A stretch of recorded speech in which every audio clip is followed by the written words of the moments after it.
Hi everyone. We're 30 seconds away from the weekly rapid tournament starting.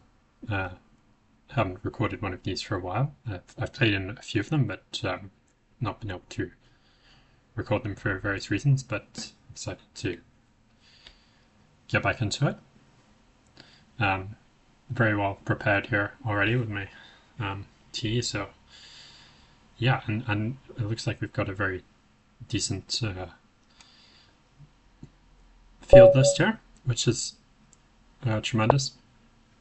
So we're into the first game here, and e4 is played. Okay, what do I want to do here?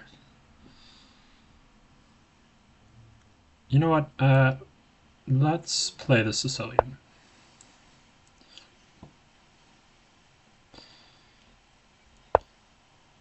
Knight c3, so this indicates the closed Sicilian.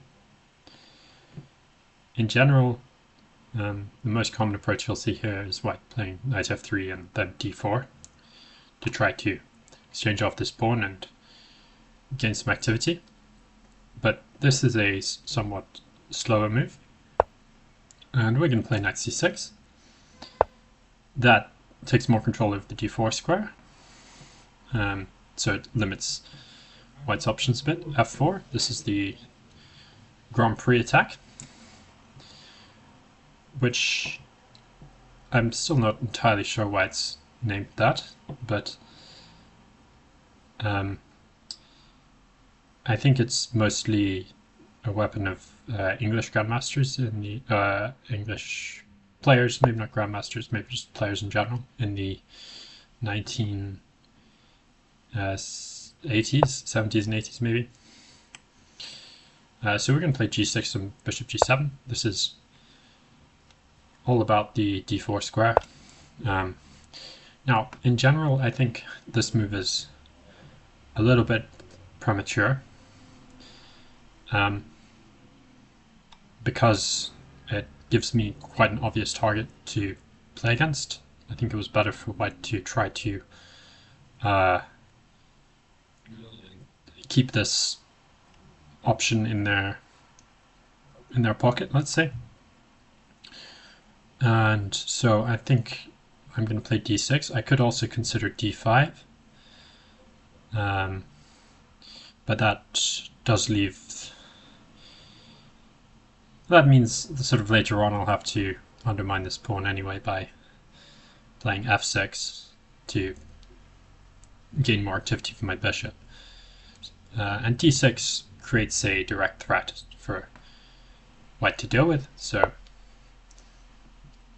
we're going to play d6.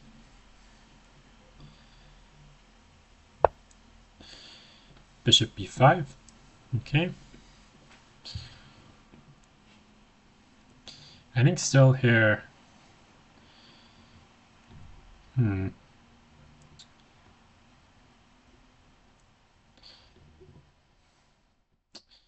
Yeah, this is quite interesting. At least there's sort of a consistent idea behind this. Even though I'm still not 100% convinced by the move. The first move that comes to mind is to simply play bishop d7 to break this pin and potentially to force white to give up the bishop pair. Another option would be to take on e5, but I think then his idea will be to take with the knight. And then I have to attend to this threat on c6. So I think I'm going to play bishop d7. It seems quite a sensible move. And if bishop takes, well, I'd much rather have a bishop here than a pawn, potentially. Now, there could be some positive functions to having a pawn here, for example, that nicely controls this knight. But I think he will try to move this knight into e4 later. And the thing about bishop c6, which is nice, is it makes it harder for him to move this knight anyway. It does cost me a bit of time, it's true, because I've played here and here, but then he gave me this time by taking like this, so I'm not so disappointed by that. I think it's probably time to develop this knight on g8, and there's only one real square from which I can presently do that, which is the h6 square, which may look a little bit ugly, but it does look at this weakness on f5, so that looks quite reasonable.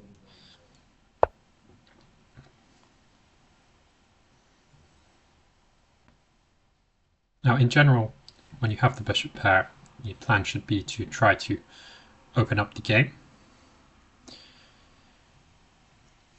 And I have various methods for doing that. The most important one for now is probably to take on e5 at some point, but I don't feel as though that's quite the right plan at the moment. Now, queen e1 is a very typical move in the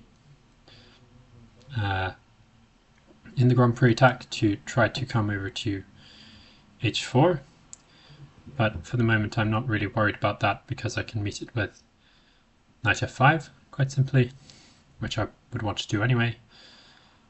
So yeah, let's just simply castle. Now there can be some dangerous possibilities connected with knight g5, which is in general why white goes for this plan. But I don't think they're really working at the moment, because not only do I always have the option to eliminate the bishop at the moment, but the e5 advance has left this f5 square quite weak. Now he goes d3, which I think is a very fine move to finally try to develop this bishop.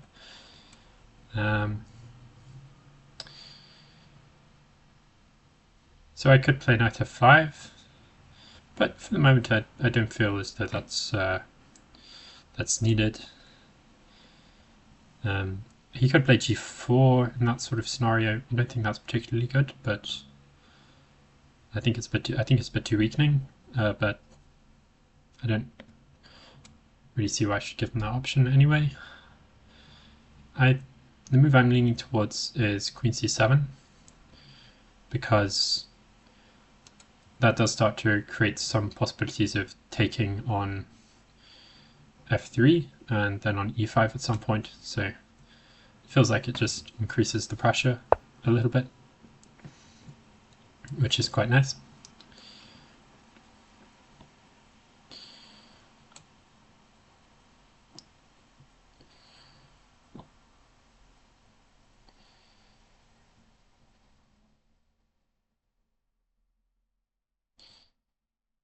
So in general, okay, so that's quite interesting. Now I do have the option of taking on e5. You can take back with the f pawn, and then I can't really take on e5 because h6 will be hanging at the end. Now outside of that, I'm not entirely sure what this move really does. Maybe it's to try to get more towards the get more pieces pointing at g5. So maybe this is a good time to play knight f5, because that hints at some chances I made to take on e5. And in general, it's not so easy to improve the rest of the pieces at this exact moment. Another question would be, do I want to take on e5 before I play knight f5? And I think probably not. I think I probably want to do this first. You have to be a little bit mindful of the time here. I'm obviously spending a bit more trying to explain the moves, but yeah, perhaps I can be a little bit quicker. Okay, c3, that's very reasonable. I guess he wants to play d4. But yeah, now I can start considering taking on e5, for example, takes. But but right now his knight can take on c5, and that might be a little unclear. So I think I'm going to play b5 actually. Maybe I can later undermine this pawn by playing b4. Very typical idea when you're playing with black against the closed Sicilian. That move I definitely underestimated.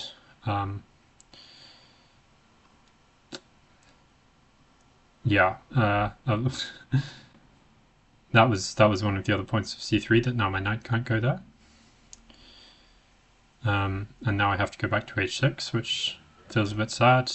Don't think I have any better options. So yeah, we have to go back.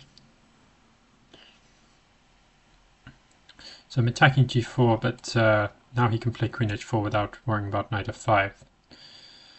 So I am going to have to be quite careful in the next few moves. Okay, he goes queen g3, which I feel is a little bit less dangerous. But maybe he's got some ideas of playing f5 now. Okay. Now I could start with d5 because then knight c5. I was thinking I have bishop f3, but I realized that d5 actually blocks that. So I think his idea is to play f5, and then if takes I can still take. He could take on h6 first, and take back on f5, but I have king h8. I think that's okay. I'm going to play c4 to try to undermine this knight on e4, which is causing me problems, also potentially opening up for queen b6 check in the future. He takes on d6. Okay.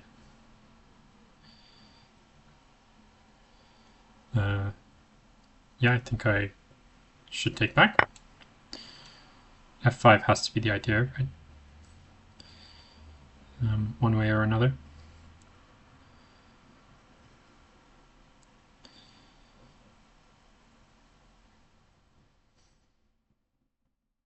Yeah, so now we see some of the downsides of having this very nice, good-looking bishop on c6. It's that the g4 and f5 advances are a lot harder to contain. Now, I think I'm going to play what looks like quite a risky move here, but I think it's necessary to prevent his ideas. But now I've just realized that would, by playing f5 I would allow knight e6, which is very bad news because I don't have the saving check queen e6 due to bishop e3. So yeah, it's disappointing. I guess I will take on d3 then.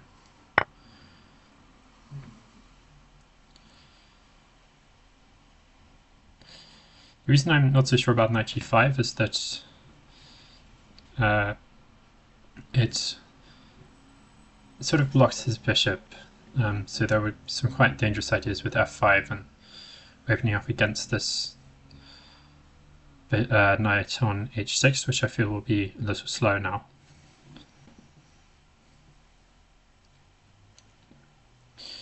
Now he can't really take on d3 because I can take on g4.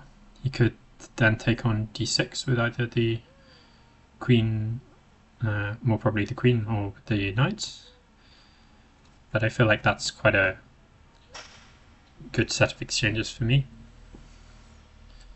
because I take the teeth out of his attack and leave him with some weak pawns, and in general the bishop pair should be able to gain the upper hand in that kind of position.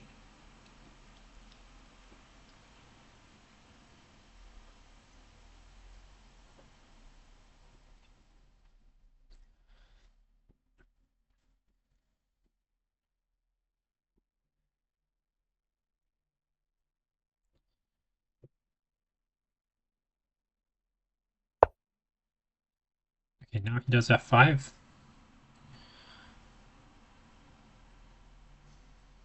Interesting.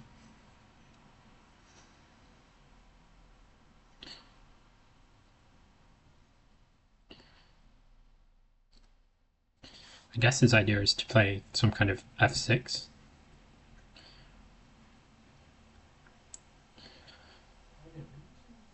I think I should take on e4, actually, even though it does look a bit wrong. Oh, maybe I should play bishop e5 actually.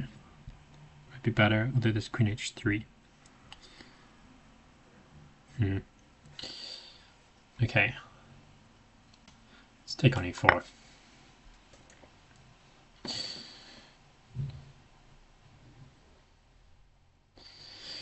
Now, at least he's not really shutting knight e6, but yeah, this f6 threat is now a very real problem. So maybe I should play f6 myself.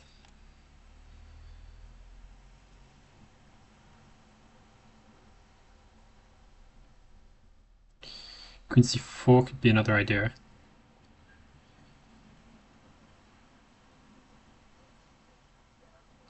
Yeah, I kind of like queen c4 actually, because it puts pressure on the pawn here.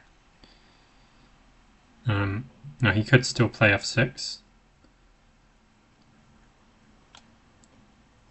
f6, queen e4, fg7. It's looking quite dangerous.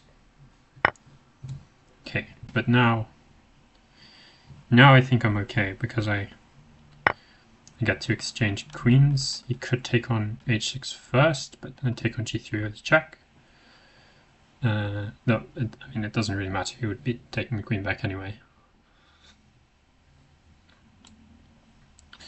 And when I take with the knight, I'm actually stopping f6, which is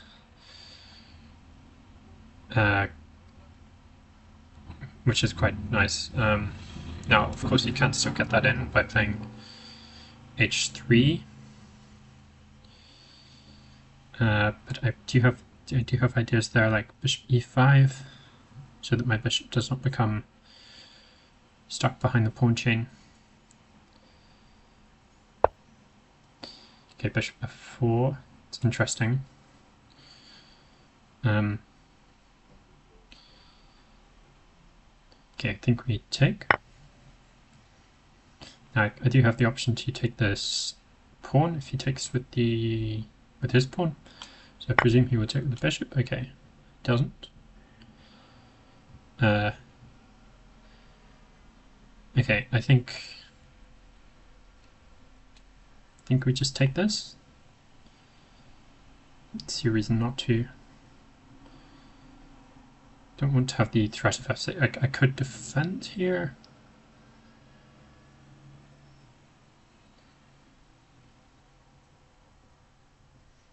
Maybe that's a bit more ambitious. I don't know if I should be trying to be ambitious. Oh no, he can just play f6 anyway. Okay, I think that was a good chance for him. Unfortunately, I didn't see it. Okay, yeah, and now let's sort of. Now the position's simplified quite a bit. It's going to be level material. There's no real reason I would be better here. But of course I'm still going to try to win the game. And play rook e2. So if his knight moves... Oh, yeah, did I blunder this? I have this one.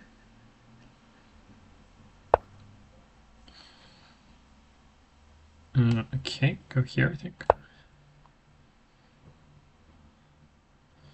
Not too far I can take.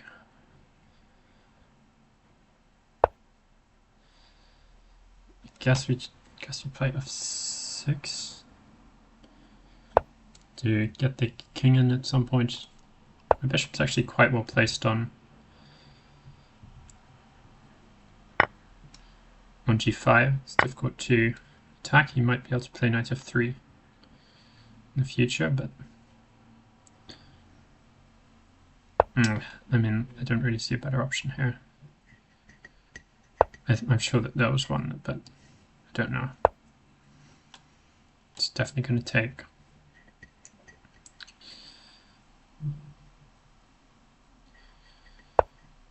Oh no, he gives me a chance to keep the bishop alive, which I guess I'll take. Maybe bishop c5. Rook e6 could be played, but rook a2 is a check, so it doesn't feel so bad. b4, okay. Maybe bishop here, and bishop e5 at some point. Switch the target's g3. I just need to get king f7 in, and then I had decent chances, but I think that's a good move you just played. Yeah, now it will be a bit more difficult.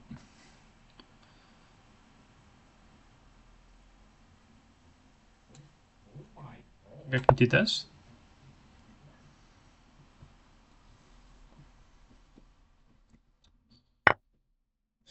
Yeah, he keeps on finding good moves, which is annoying. And I'm going to keep trying to press. Okay, that hangs a knight, so I'll take it.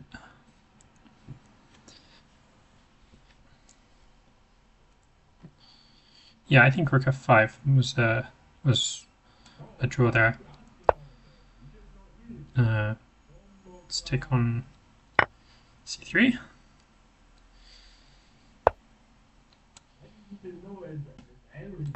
We go here, threatening rook d4.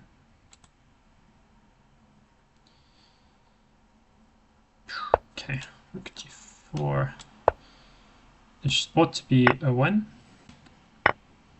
Definitely is a win now, because I've got, I'll be able to save my pawn. And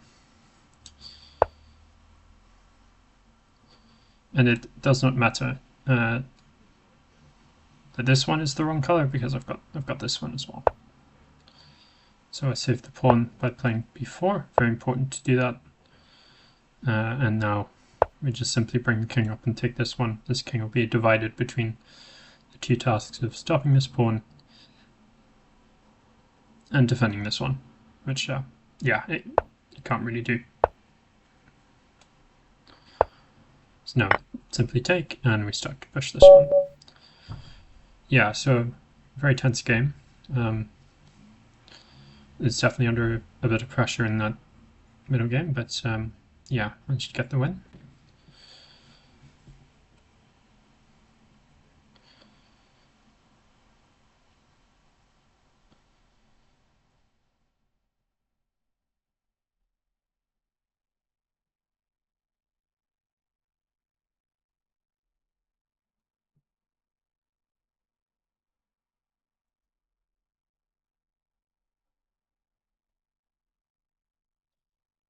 So it looks like we were the last game to finish there, so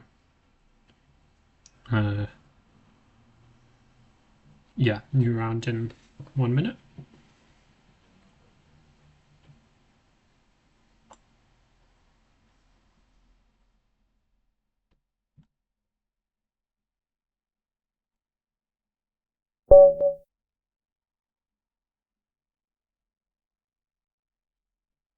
Okay, so we got the white pieces in this game. Let's play e4.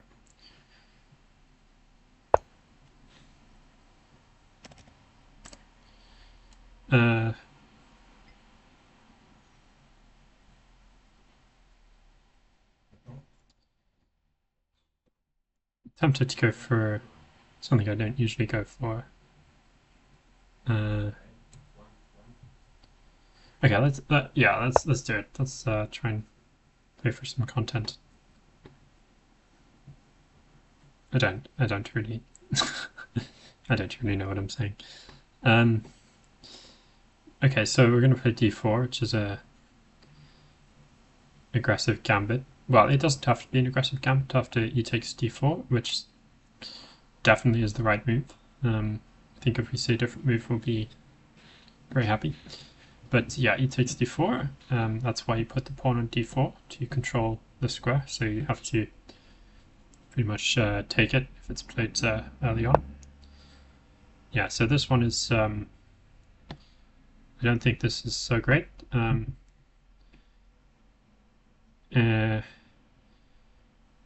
But how best to punish this? It's a slightly different question. I think I want to start with d takes e5 probably, because d takes e5, d takes e4. And we have to take on d8 with a position where I definitely should have some initiative. I think that's quite a reasonable option, so I'm gonna go for it.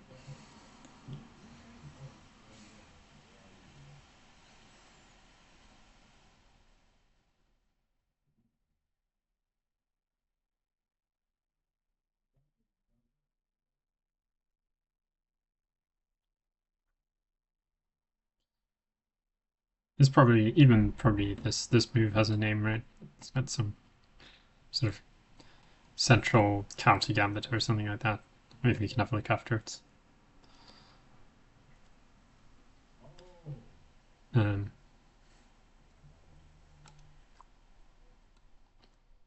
Sorry. Okay, so let's go back to the game. Yeah, c6. So now I think I'm just gonna take that as well, because I don't see why not. I started off trying to play gambit, and I've been gambited against, but I don't think I should be too disappointed. Knight f3 is a fairly obvious developing move that protects the pawn, so let's go for it. Knight f3 and knight c3 should be coming next, I think. Knight c3 potentially I could have allowed bishop b4. I don't think it was a big deal, but also d4 could have been possible. Okay, what's the best way to go about this? I think knight c3 he wants to play d4.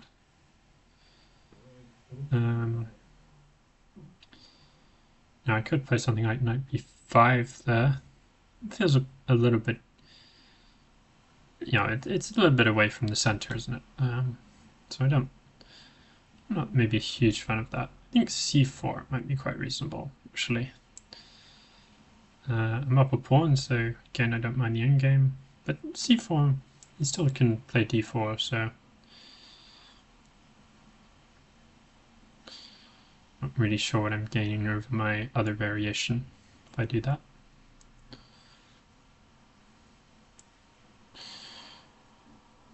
Bishop b5 is also a very playable move.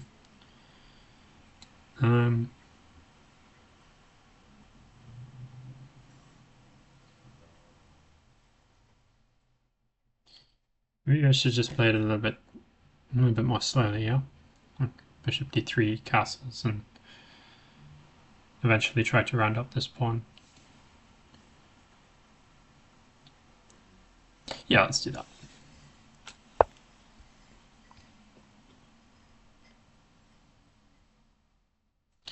This also gives me the additional option of queen e2 to further protect this pawn if I need it.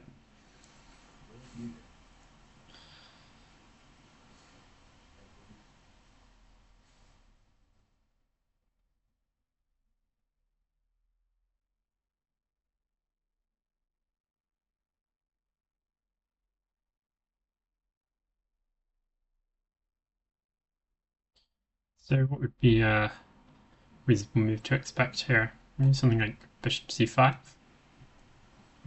or potentially knight b4, but I thought then play bishop b5 check. This isn't really a loss of time because his knight isn't particularly well placed there. So f6, he's sort of fully committing to this gambit philosophy, shall we say. Now I could start calculating interesting lines with castles, f takes e5, knight takes e5, knight takes e5, queen h5 check. And I believe the only move is knight f7, rook e1 check.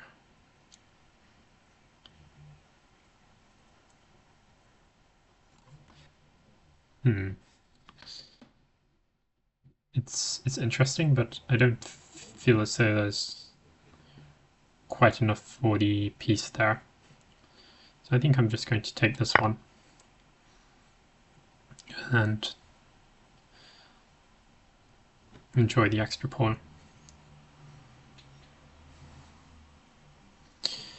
You know, the general idea of a gambit opening is that you get better development, but Black is in no way better developed than me here. It does have this pawn on d5, which is giving him some space, but other than that, there's not really a lot you can say for the Black position. So, yeah, even the first one to castle here.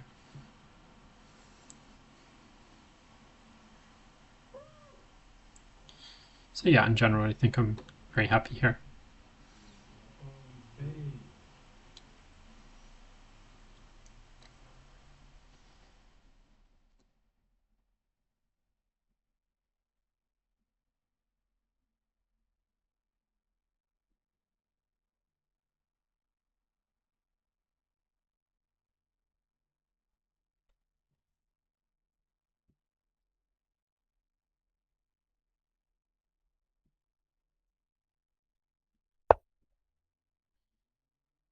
c5 played.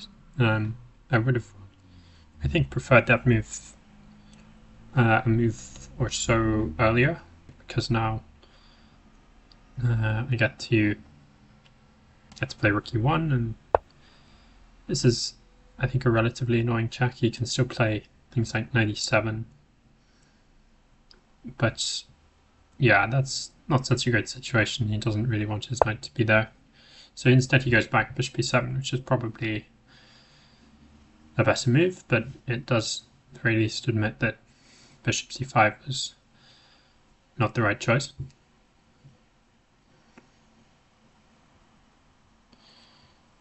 So I think I will. I'm tempted to play h3 here, which is not really best practice in these positions. In general. So, but bishop g4 is sort of vaguely annoying. It's not really annoying. But I think I'm going to play it because I've got the time.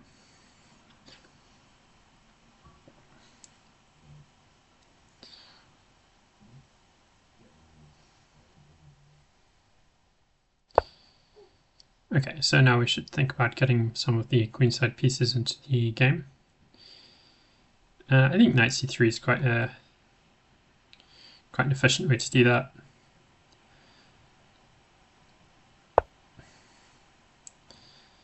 Sort of putting more pressure towards this pawn. In fact, maybe I can even consider taking. I don't think that quite works actually, because yeah, if we try and calculate, so knight takes d5. I think if knight takes d5, I would have bishop c4. And then if knight b4, I have things like c3 or a3. And I win the piece back. But I think knight d5 here, he can play queen takes d5. Which would just leave me down a piece. It looks a bit dangerous because some these open lines, but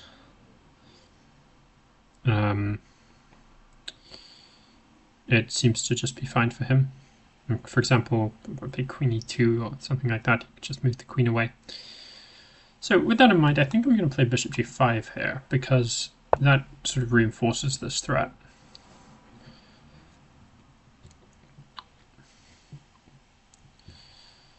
And now knight takes d5, and now bishop f6 followed by knight takes d5 is a definite proposition, because if now queen takes d5, I would have bishop h7, and the queen would not be defended, whereas if I'd done that here, the queen would have still had this loyal guardian on f6.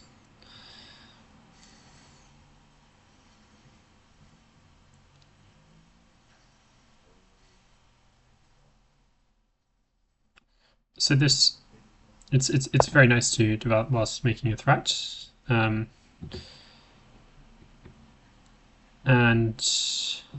I think I'm going to get the opportunity to execute this. His bishop, he does gain the bishop pair with this exchange, and also some pressure against b2, but my knight is also quite good in the middle of the board here, so yeah, I think all in all this is quite a decent exchange for me.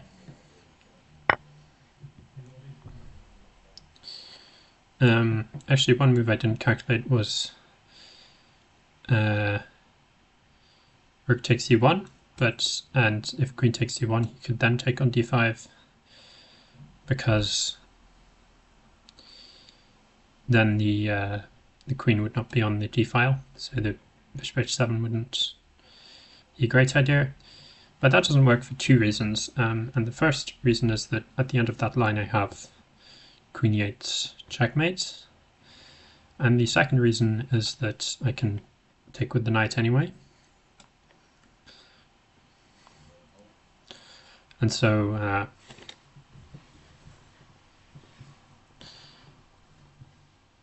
he has to come up with something else. Now I think I will take with the queen. Not because I'm trying to be tricky, but I just think that's... What was that pronunciation? Wow, tricky. Not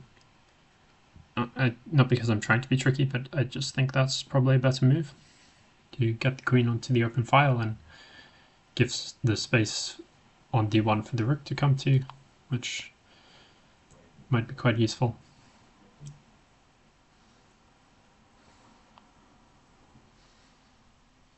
I think if bishop b2 straight away, that's not so great, I think, because I have rook e8, queen e8, and knight c7, potentially with rook b1 as well. Maybe rook b1 first, don't know. But yeah, okay, now he goes for something else. But again, I think I have some interesting tactical options. Now I think the best move in fact here is to take with the rook first. No, okay, so I've got these two forcing moves. I've got knight f6 and I've got rook e6. So if I play rook e6 first, he takes with the rook and I take on f6. Be great if he took with the queen, because then I could play bishop c4 and pin the rook whilst exchanging a lot of material. But unfortunately he can simply take with the rook there. And then I've given away an exchange for no real reason. So I think we take with the knight on f6. I'm very glad to get rid of this potentially annoying bishop. Not potentially, I think it was already annoying me with its pressure on b2. Now here I think g takes would be quite a big mistake, because I would take on e6. But now I can't really take on e6 because he can take with the queen. So Yeah, I have to come up with something else. Now, he does have this threat to take on b2, and I think I should probably attend to that because the natural reply rook b1 still take on c4, but actually maybe that's not so bad because I can take on e6 and then I'll have bishop c4. I mean, after queen b2, not after queen a2, of course.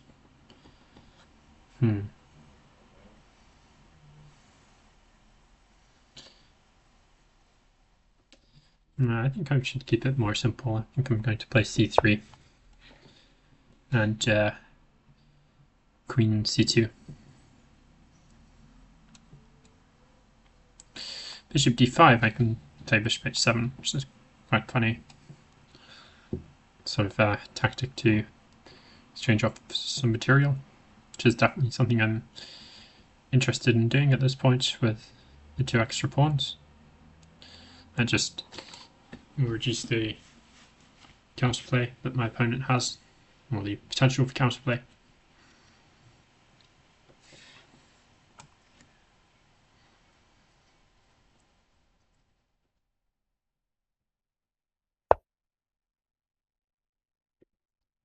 d8, that's a very good move because pins the bishop to the queen, and also attacks it, so I can't play something like queen a4, for example. Queen e2 also doesn't look so great because it walks into various ideas such as bishop h3. So, queen c2. And now, very slowly, I'm bringing all of my pieces into the game with rook d1 next. I also have this potential option of bishop h7 in my pocket for a later moment. That might be important in a tactical sequence as an in-between move, for example.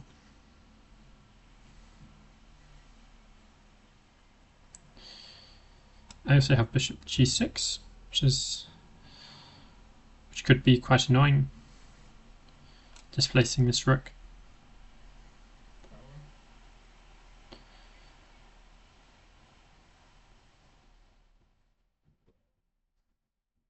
Actually thinking now that maybe I don't really want to bring this rook to the d file. I think it might be more efficient to play rook e3 and rook a2 e1 and double up on the e file.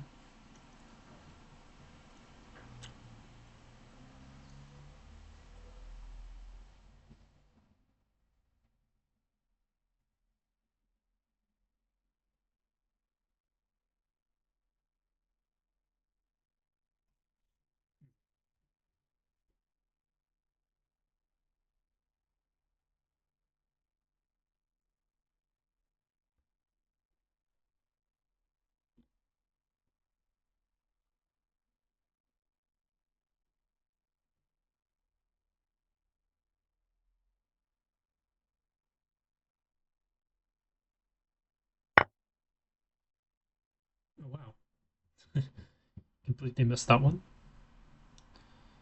I should have been seeing that as it's not a good one to miss. Right, well.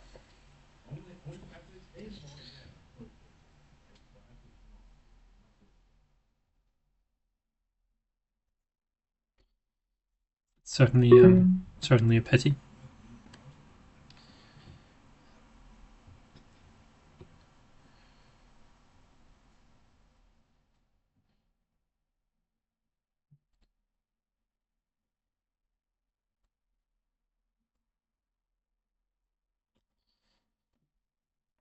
So GH, queen f3.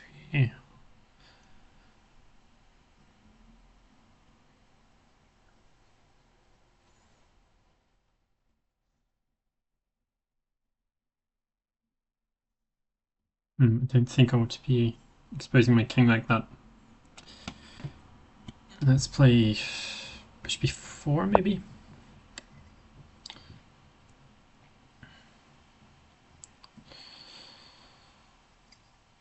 Guess he wants bishop g4 here.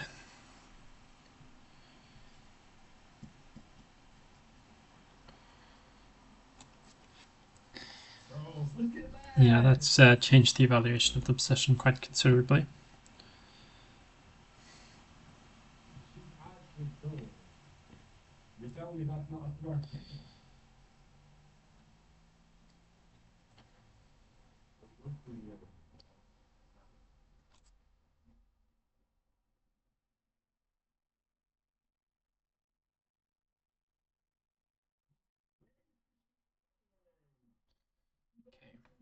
Bishop g4 definitely the most dangerous move here. Because it puts some pressure. Maybe I'll play c4. Try to entrench this bishop on d5. Because it feels a bit loose right now.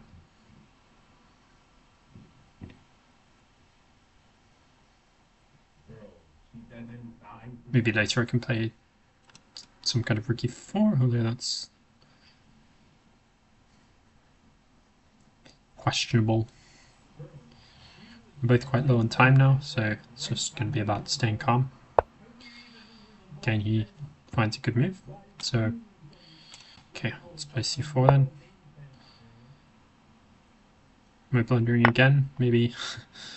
Maybe I'm allowing like knight d4 here. Would be a shame. But actually, yeah, I could have taken on e8 and played bishop d5. So we'll take this back, obviously. Yeah,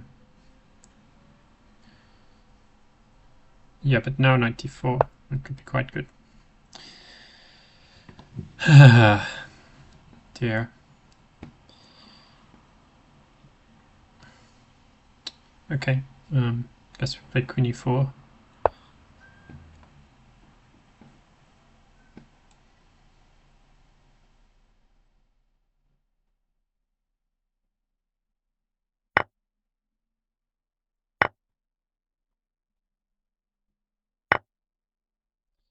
Okay, so again I've got to try to win some kind of Tarrasch endgame. But that move I don't like so much. I think he should have taken the opportunity to try to activate his rook first. Now he'll be a bit passive, yeah. Let me start here. Let's start with b4. And c5.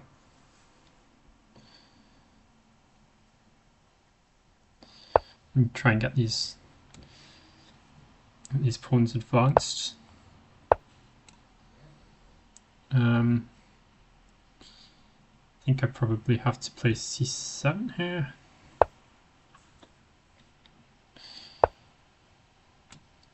Okay, I'll take that, I guess. Yeah, it is leaning towards a draw, probably. But yeah, we'll try, of course.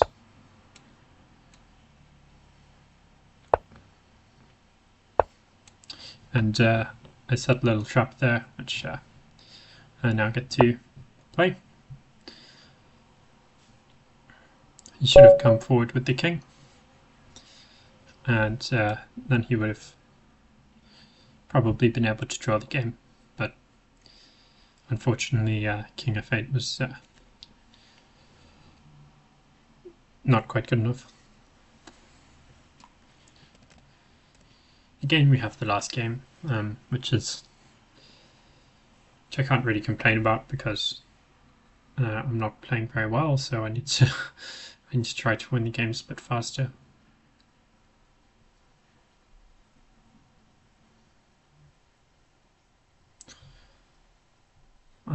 But yeah, it's not it's not so easy when you've only got 1 minute between the rounds. But Yeah, that's, like I said, my own fault.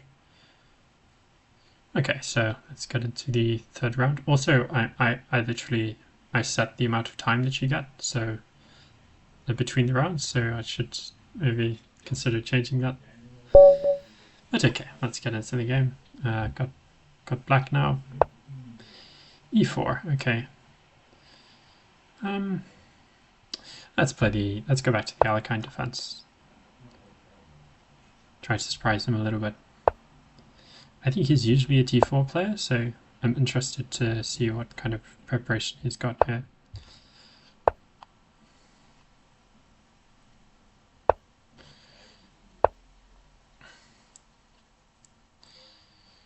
Yeah, so this is the 4 pawns attack, one of the most aggressive openings that you can play against the Alekhine. Just trying to seize all possible central space and hold on to it. And bishop e3 is more accurate than the slightly more natural looking knight f3, because knight f3 would have allowed bishop g4, whereas now I can't play that move because the queen defends it. So I have to play bishop f5 instead, which is not as good a square for the bishop. Yeah, knight c3. I think it's e6 here.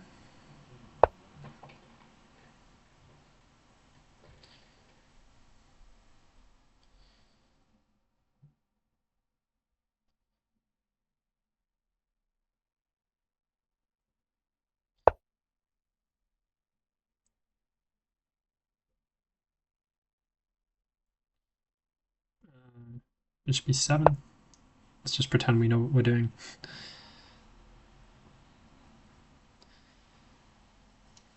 So you've got to watch out here for things like d5, but does that work? Maybe that works.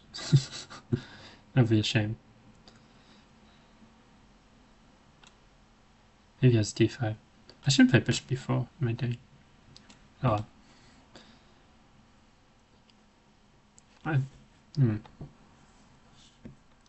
Yeah, I think I'm supposed to go bishop b4 there. Okay, but he goes bishop b2. So now I go bishop g4. It feels plausible.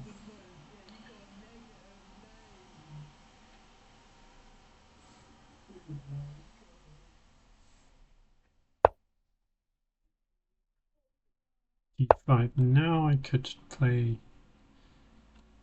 bishop f3 and take on e5.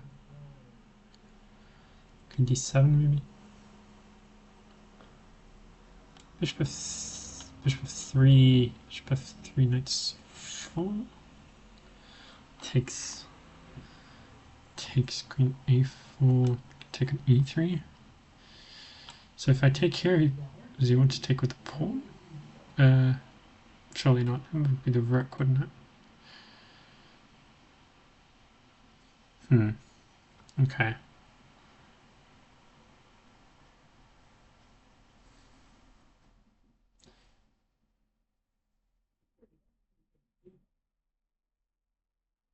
I don't want to play queen d7 castles now though.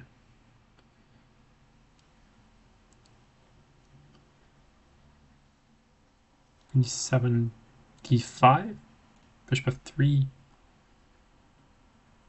bishop f3, knight e5. Seems okay. Scary, but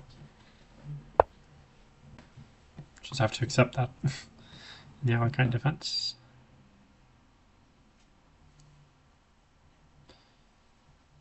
It's just a weird opening. You get these very strange positions, and I think the fact that this was one of the first openings I started playing was the reason I maybe became a bit more of a player that's used to sort of trying to fight and not converting. I think that's a real weakness in my game. Trying to convert positions. but I'm quite good when I'm on the back foot in certain situations. So I don't think it's all to do with the opening, but perhaps some of it. Which is basically saying the Alekhine is not a great opening, and you probably shouldn't be playing it. But it does lead to some interesting games, for sure.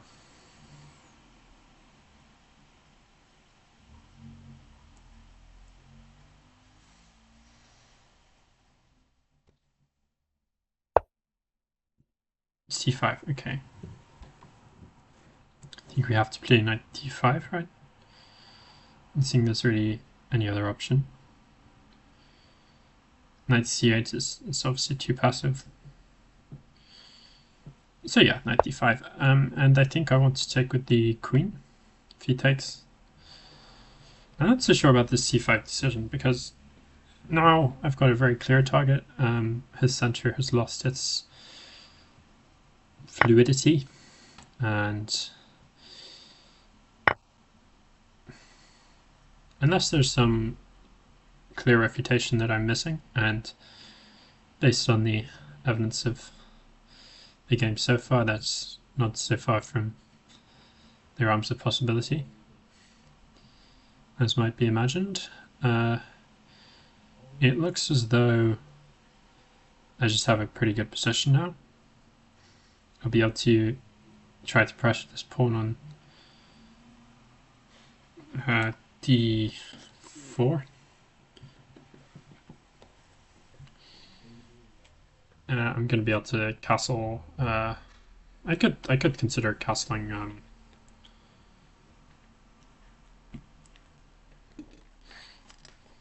kingside. Yeah, so now I don't think I want to actually take this knight in f3. And an interesting option here is queen e4, counterattacking the bishop on e3, but that does leave the bishop in quite a vulnerable spot for later, the queen rather, various tempo moves. So I think for now we just play bishop h5. You retain the pressure, but I don't want to play this immediately. I want to get more control of the d5 square before I go for this exchange. Another option is bishop f5, but I kind of like the idea of having the option of this eventually.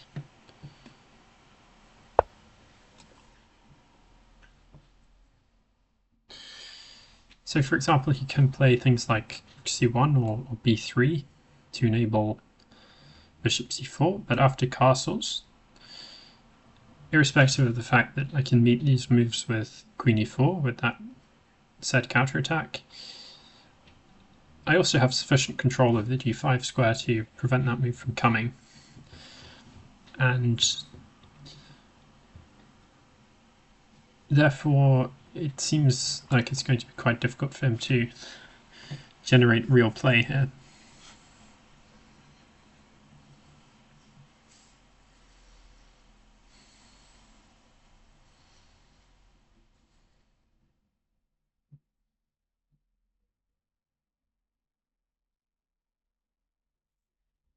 This is maybe the one game so far where I'm actually up on the clock, so that's a pleasant change.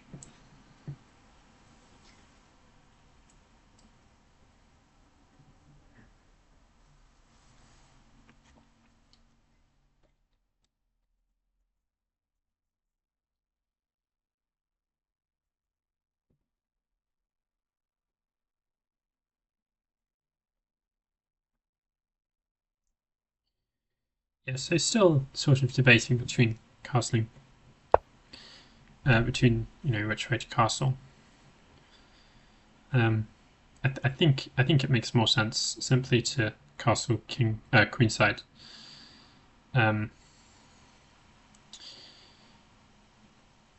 Because I do need to have this pressure here, I think, a bit more urgently. Maybe he's going to play something like bishop g5. Is that the point of his last move? It's possible. But you know, the bishop is anyway defended, so I'm not really too worried about that. So the nice point of having the bishop here is that the f7 pawn is relatively secure. And of course I do have these options to play f6 at a convenient moment. But yeah, I think castles is definitely the move I want to play. Let's put the pressure on. Now what do we do? Well, I think one quite reasonable move would be h6, just to stop any of these g5 related invasions. Yeah. f6 is also quite good. A kind of annoying move here could be just moving the queen away. I don't really have many places to go. I could play queen e4, but as I said, he's always got this bishop d3, and I don't really have any other option other than to go back to d5.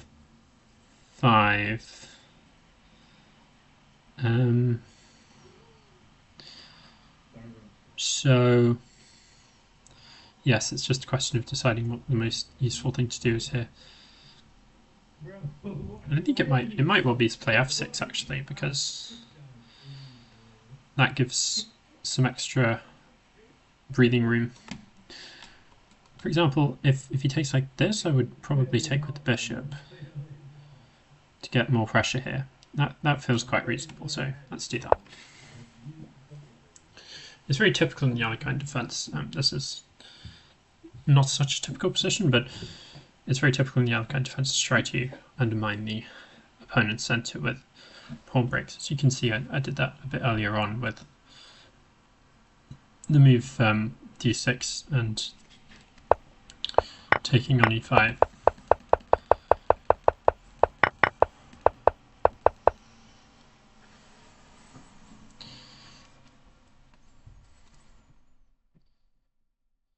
Now this is quite a risky move actually. It's maybe a bit more risky than I had previously appreciated, because now let's say he plays something like rook c1 and tries to play bishop c4.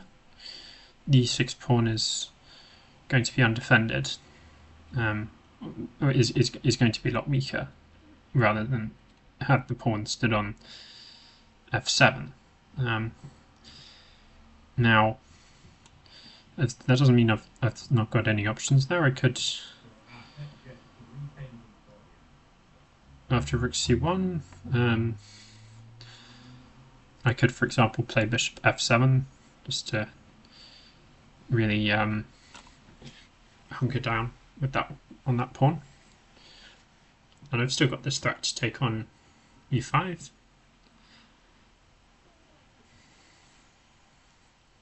I think I really want to consider taking on a2 in that sort of scenario.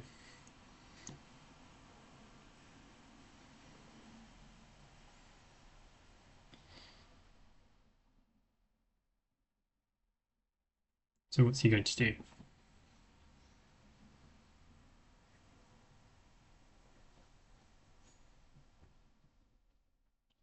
Yeah, this is quite a big threat to take on e5, so sort of makes sense to try and use some time to fuse it.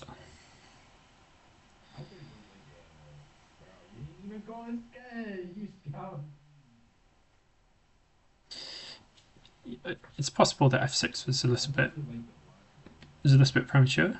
It might have been better to start with bishop g6 and then something like queen e4. Notice that in that sort of situation, it would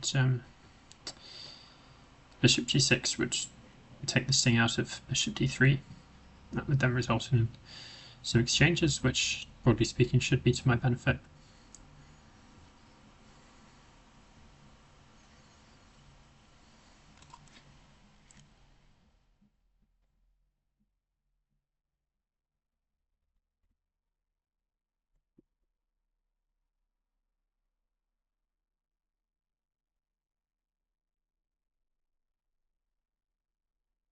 You could have also potentially argued that I should have had the rook on a square like e8, from where it would be easier to reinforce the e6 pawn before going for this, but that would be overprotecting things, and SSR1 tells me that's a bad idea, so don't do it.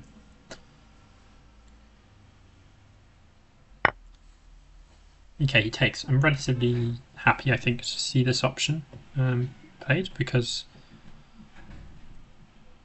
it sort of reawakens my bishop, and it would be easier to defend the e6 pawn compared to if the pawn was still on e5.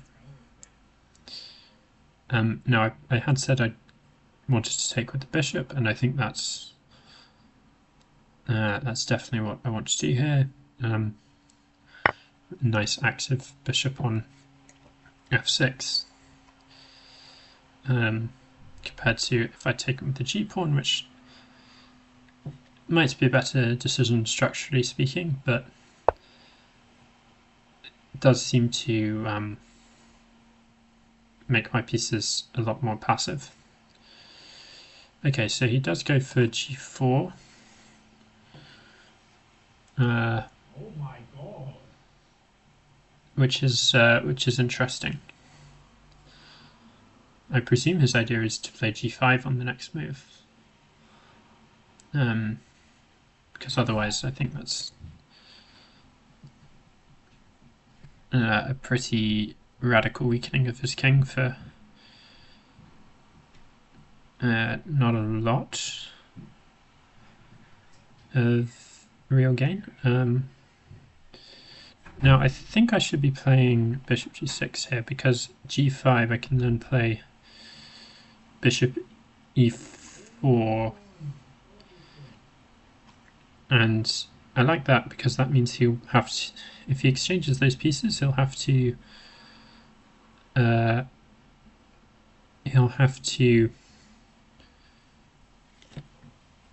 weaken his king still further. So let's do that. Let's see what the idea is. See, I'm just not quite able to take on d4 yet. 4 attackers, count them. 1, 2, 3, 4, and 4 defenders. 1, 2, 3, 4. And if the number of attackers and defenders is equal, that means you can't then take. Okay, but now, after bishop e4, I think we might be able to remove one of those attackers, defenders rather, and finally starts to move towards the promised land of extra material.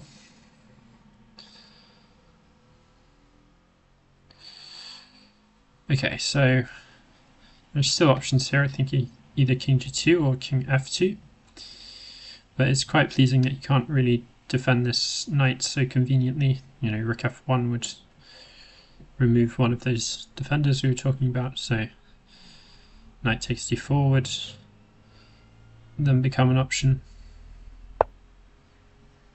So he goes knight e5, but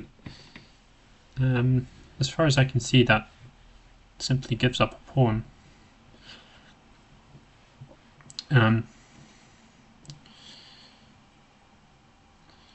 Don't actually have to even take this. I mean, if I play the move bishop h1, I threaten mate.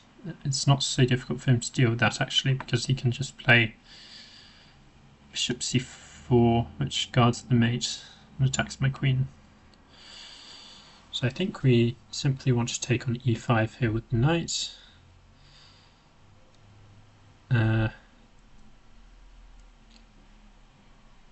Yeah, that seems quite reasonable.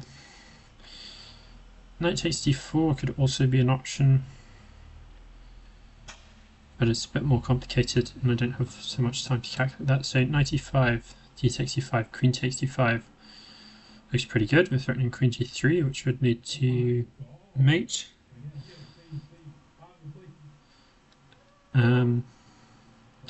So I think his idea must be bishop f4. And then I can take on d2, and he takes, and I'd take on e2, and I'm up material. So I believe knight e5 is essentially a winning move here.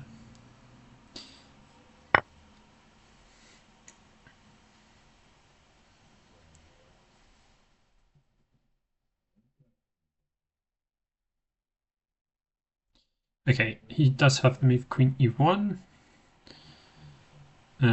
which I hadn't spotted.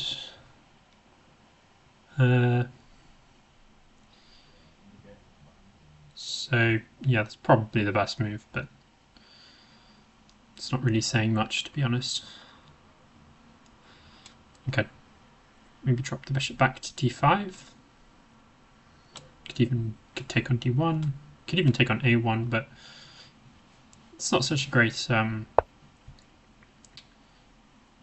proposition to unbalance the material when when you don't have to do that. So yeah, we're going to take.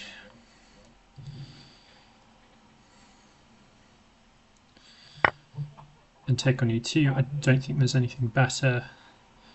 Winning piece was always got to be good. I think actually taking on e5 also wins quite convincingly. Maybe taking on e5 is better actually.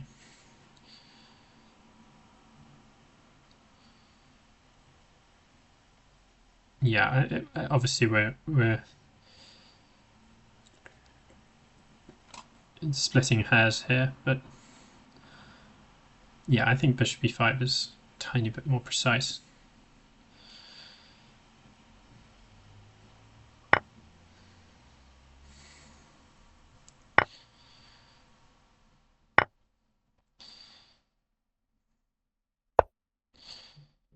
Okay, so yeah, bishop c4. It's attacking the e-pawn. I think we simply defend it by playing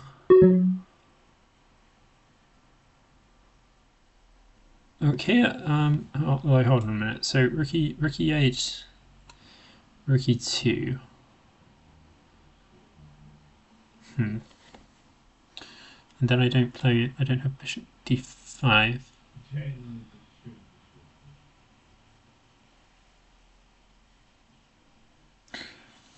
That's a little bit annoying actually.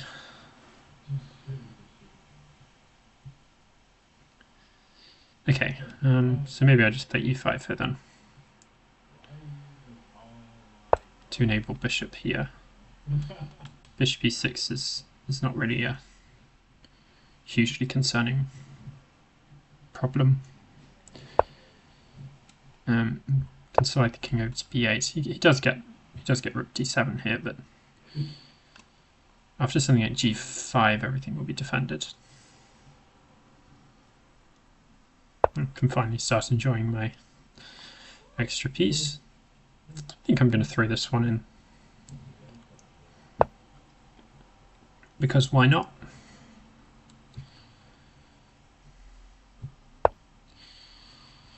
King h2. Yeah, let's play g5, I think. Now I'm going to get the bishop round to f4.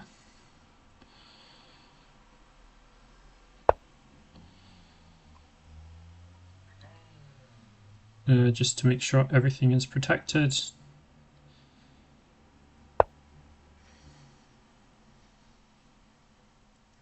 I don't really need to be grabbing on to this pawn like this, but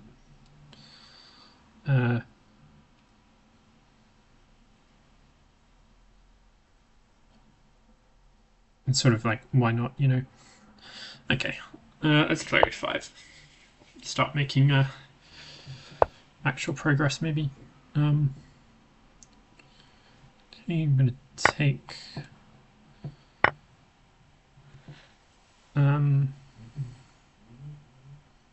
Okay, I need to start playing a little bit faster. Okay, let's play h5. Now that I've secured the back rank, can do this. I'll take...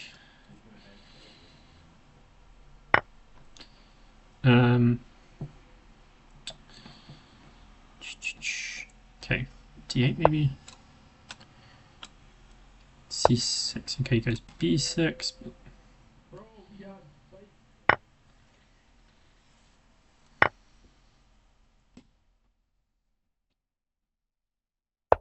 Yeah, no, I'm going to put the bishop here. It does look superficially dangerous, but eventually I'm going to get to round up this b6 pawn, and at that point there'll be really no hope for him. So yeah, let's just do that. I thought he was going to go for g7 there, but doesn't. I'll just play rook g8 to be honest then. Let's keep it all.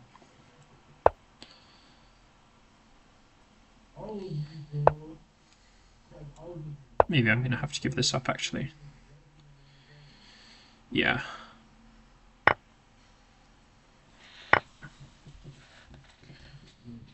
Yeah, this is not the greatest technique, but I think we'll get there.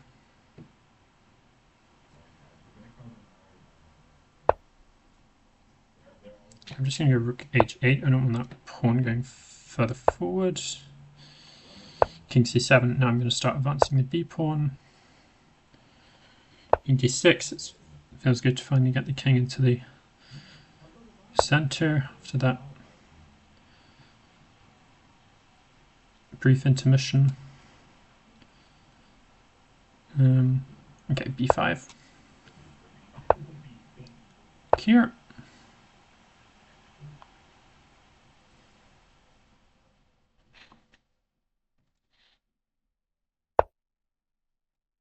I think I allowed maybe unnecessary counterplay, but yeah, it's still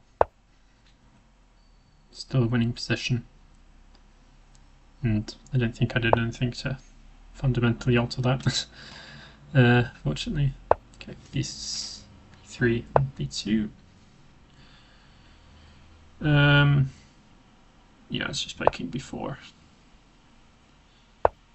And yeah, now moving the rook on a6. And the game, I think the rook was actually trapped there, so it's not like rook a6 was a particularly bad move, but yeah, finally get the win. Game the last two finished, so yeah. exciting game. I think c5 was where it went wrong for him. I think that was just not the right decision.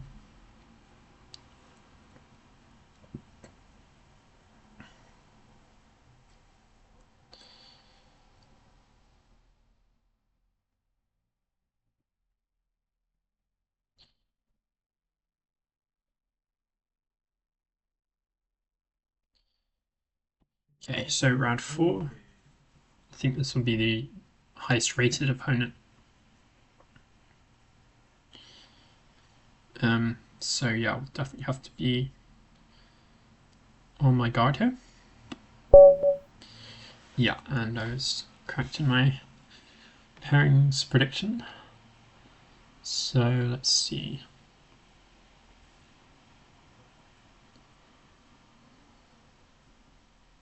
Okay, let's play e4.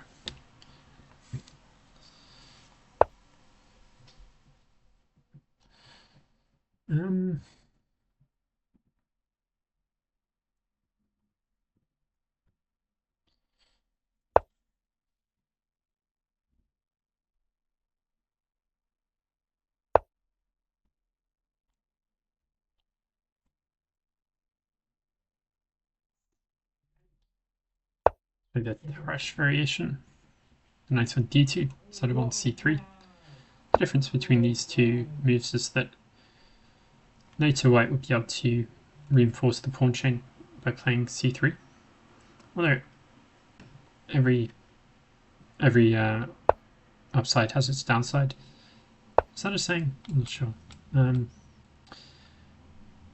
And every advantage has its disadvantage. I think that was. I think that is a saying.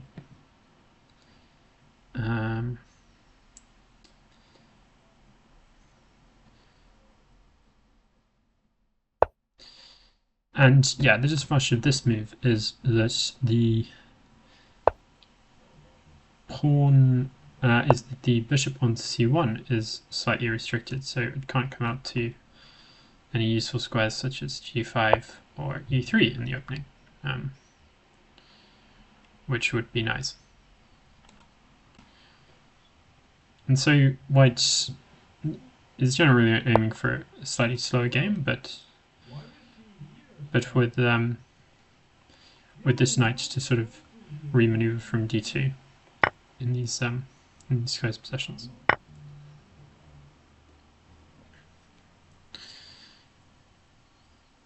However, I think we're about to see how the position will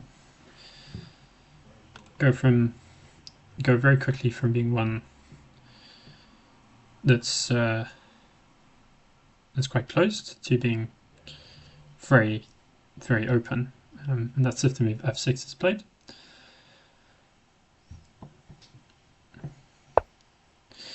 But in fact, queen b6. Okay, so interesting stuff. So let's go knight f3, and now I've sort of solved this coordination issue.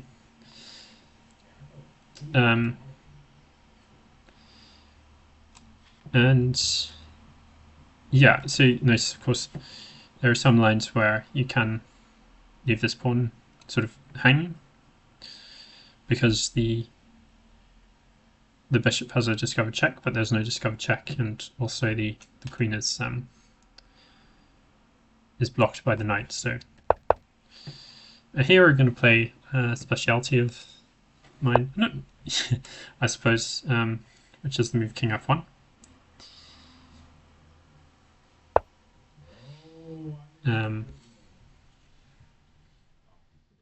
F6. I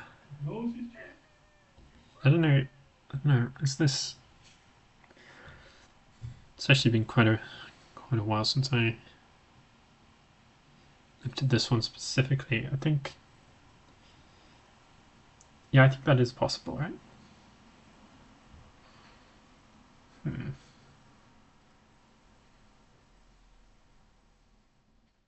But what if I play knight f4?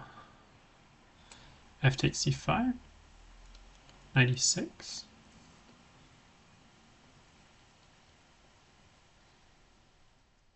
E4.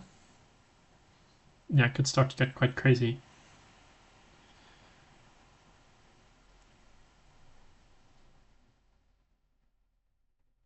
It's like knight e7. That looks like my kind of position. Let's go for it.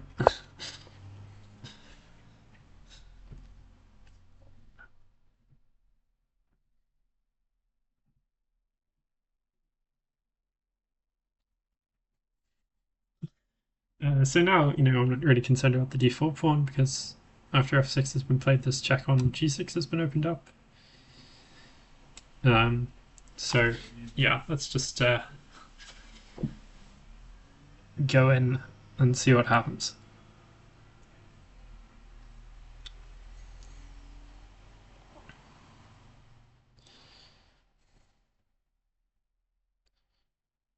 So yeah, this is a very violent option, and that doesn't necessarily mean that it's the best option. I'm sure we'll see afterwards, but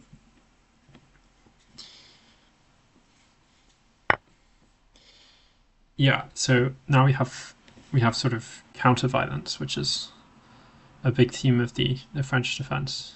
Knight takes e5. Okay. So I think this is just a pure piece sacrifice to try and get these pawns going, although maybe it tactically black's just winning back the pawns, winning back the piece, like d takes, pawn takes, and then the threat of e4 next. Okay.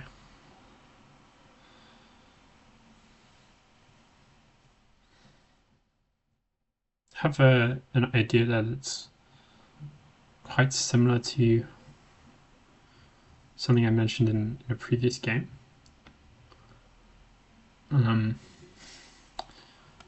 Which is to take and then play queen h5 to try and force knight f7.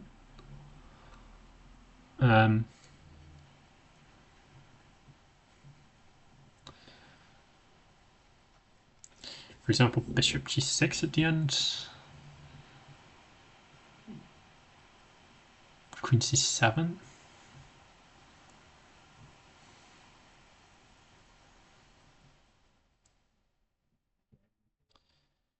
I don't know. Interesting.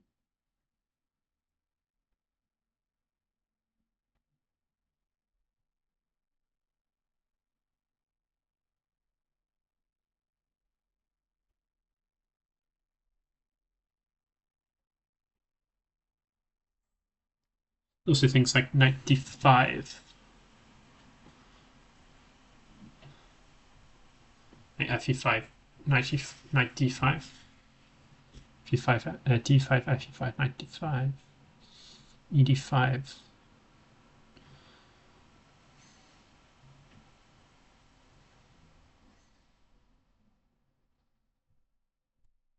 It doesn't look so appealing, does it? Okay. I can't really think for too long, unfortunately, so I think we're just gonna take it.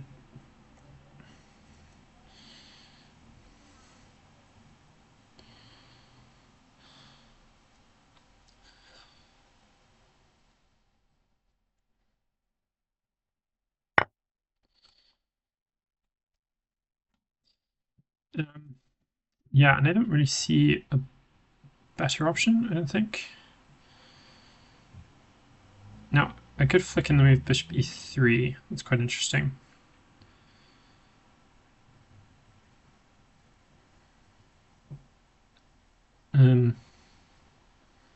Yeah, also a3 I could play as well.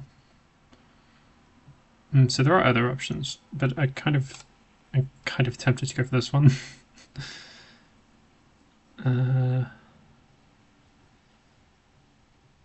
Yeah, let's do it. So we are going to be down a pawn, but with some initiative for sure.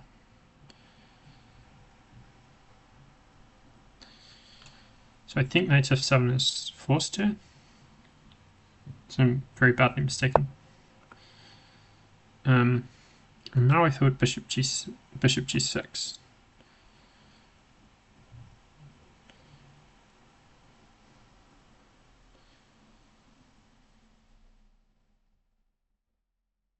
Oh, but that doesn't work. I was silly. I missed the rook was defended by the knight.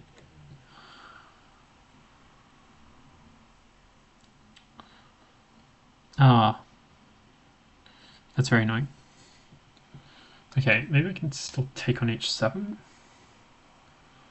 with the idea of knight g6.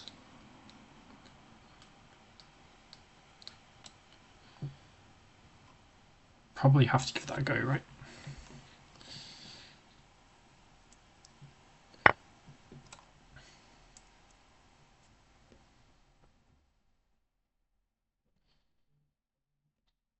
Yeah, that's not quite what I wanted, for sure.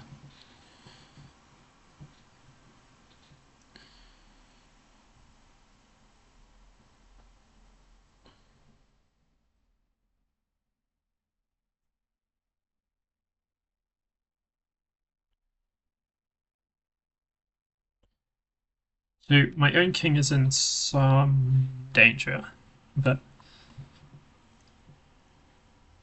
after king g1, I'm hoping to be able to play something like h4 and enjoy some degree of safety.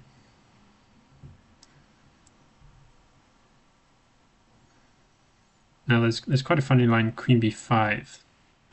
Where it looks like initially it might look as though I can play queen, bishop bishop d3 because rook h5. I can play bishop b5 with check and then take the rook. But unfortunately, she can play queen d3 and then knight d3. And then I'm actually hitting this bishop on b4, which is quite funny. So after rook h5, knight b4. But I think I'll be worse there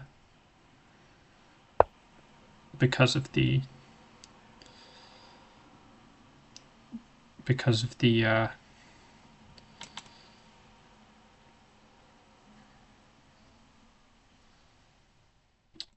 of the central pawns. So knight g6 was the idea now.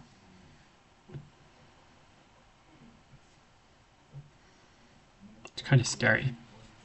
Looks like I'm sort of bottoming up all of my pieces in a little corner. But I think I kind of have to go for it. It's the only real way to justify what I've been doing.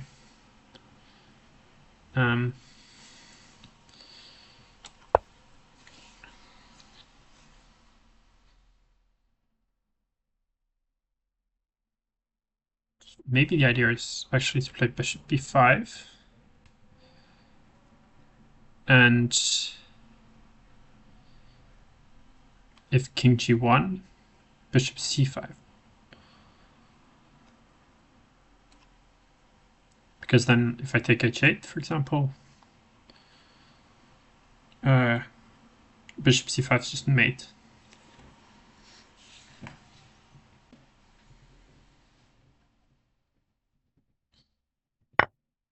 Okay, so she takes back on she takes on h7. I think I'm quite happy to see that because, well, okay, I have to take, right? I think I'm quite happy to see that because now it will be harder to just sort of mate straight away.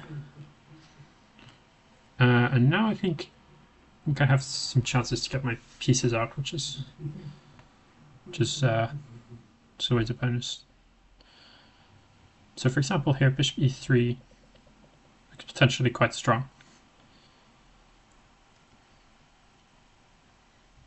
Yeah, let's play bishop e3. So this steps away from the threat of bishop e5 and bishop c5, although, yeah, at this moment I could have had other options to do with that. Okay, now I was thinking rook c1. The check, because if king b8, bishop f4 and bishop c7, although I still always got this check, so I need to do something about that.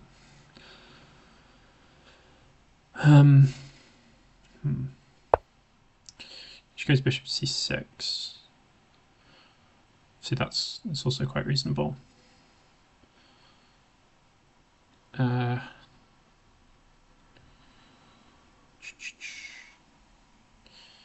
Okay.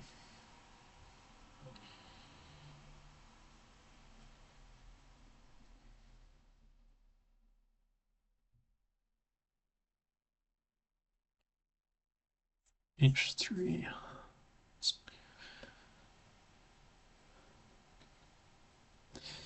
Okay, maybe bishop f4 then. This pawn is becoming quite dangerous.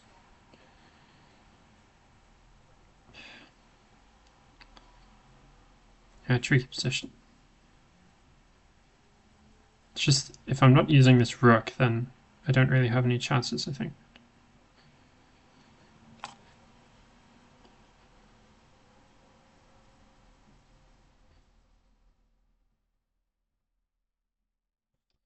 Okay, but I think bishop f4 is probably the only option, right?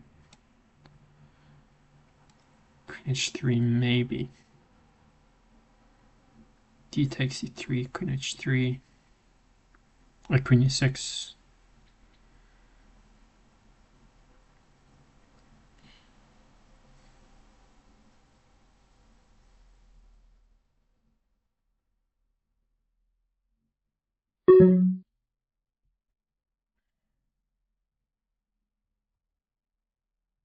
E8.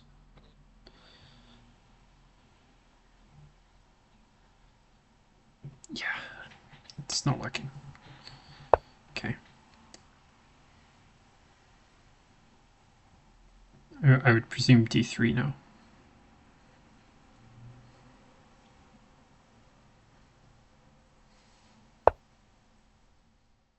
Okay, queen b5 check first. This is forced, of course.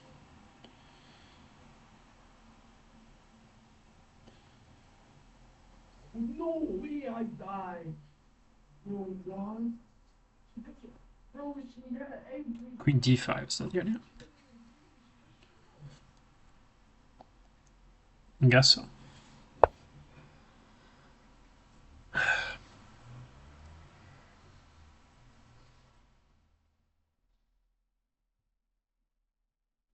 Can't play queen h3, it's just too passive.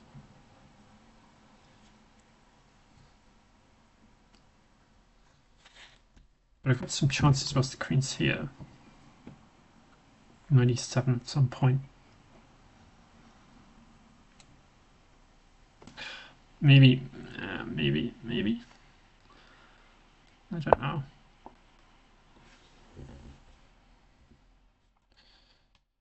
d3, I'm relying on some tricks now, like maybe bishop d2.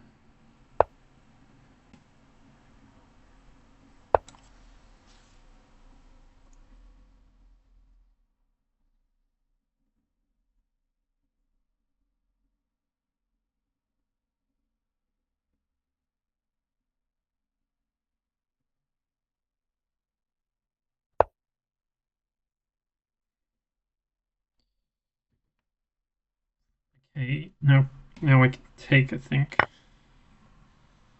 And play queen e6. Now I think I have some chances, but it's still a bit tenuous, isn't it?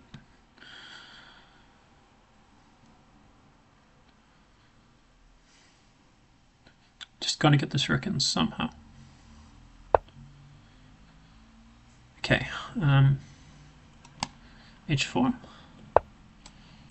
Queen c2, but something like queen e3.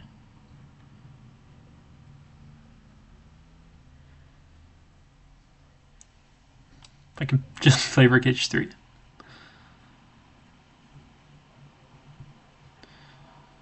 can just play rook h3. We're in the game. I think, yeah, okay.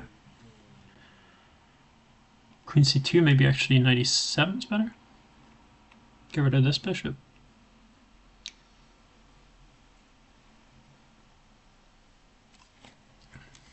Exciting game. Tense position.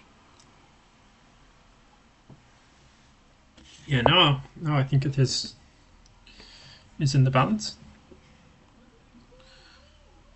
Okay, let's play 97. Just want to get rid of this bishop, I think.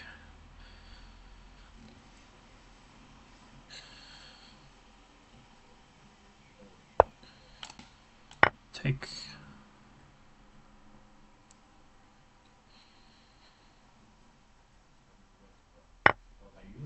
Okay, queen takes. Interesting. Can I play king h2?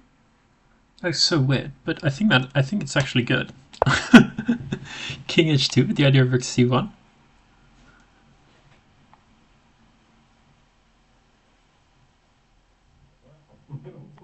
Wow. That is so cool, honestly. If that's actually good.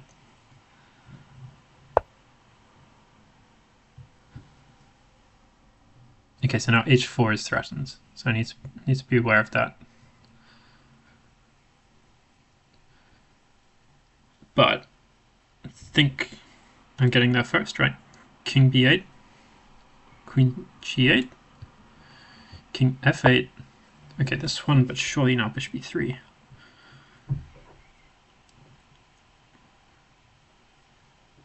No, queen e3. Yeah, queen e3, so that I have queen d3. Yeah.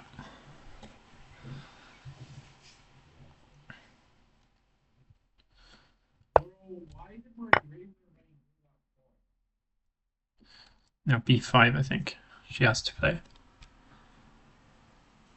I bet I have rook c6. Is that a good idea? Because king b7? Gosh, okay, but I can take on d6.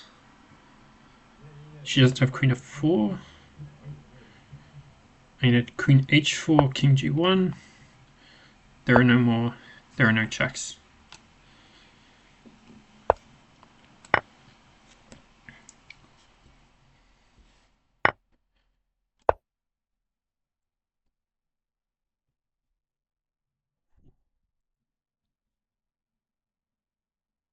Wow.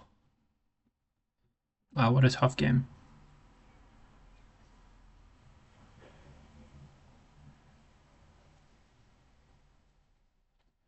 It's not over yet. It's not over yet, though.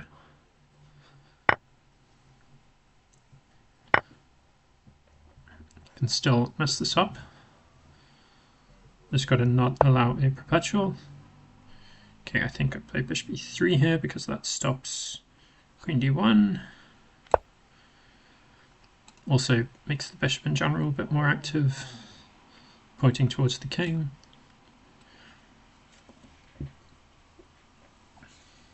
Queen d5 check is a big idea now.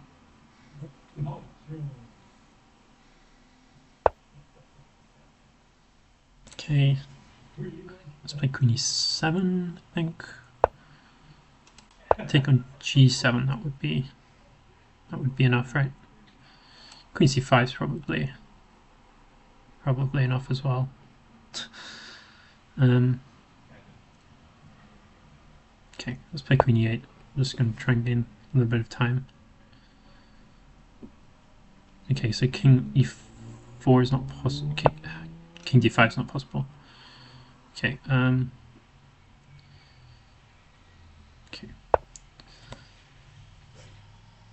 I think I'm just going to take this one now, because if queen b1, king h2, I'm still stopping this this threat. Yeah, so takes there.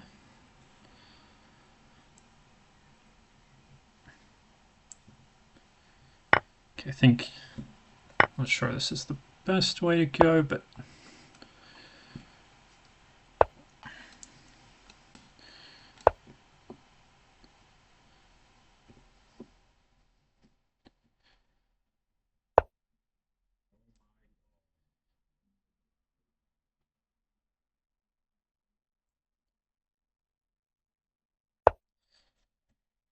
just got to try and take it slowly, but also playing quick moves, playing quickly. I think this would have been a better move on the last move, but yeah, never mind. Yeah, now g3 I think is quite a secure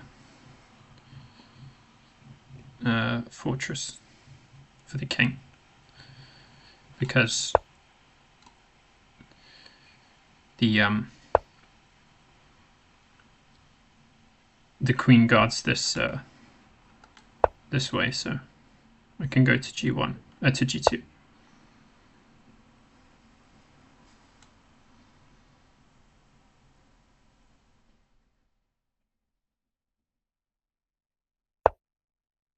Yeah, she's obviously going to keep trying to find tricky moves, but yeah, now I'm going to reposition the bishop to this diagonal. And that should be decisive, I think.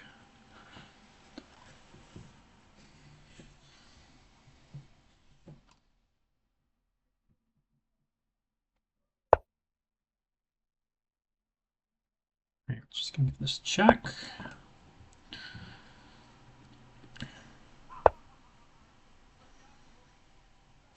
Okay, now this pawn will fall with check, but it's probably some kind of mate.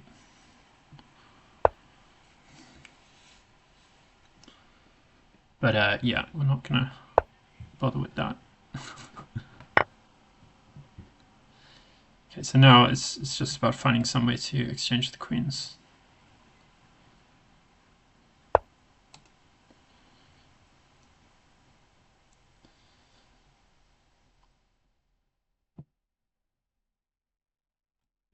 Let's play bishop e3.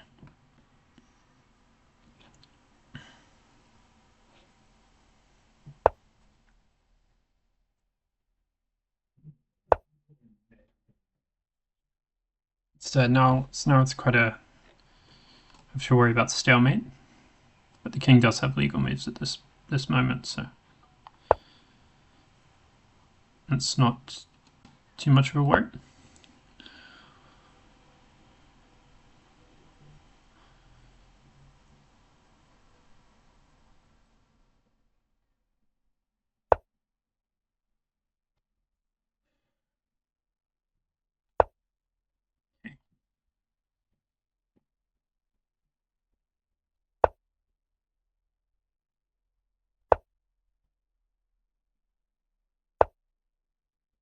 Okay, this now finally does it.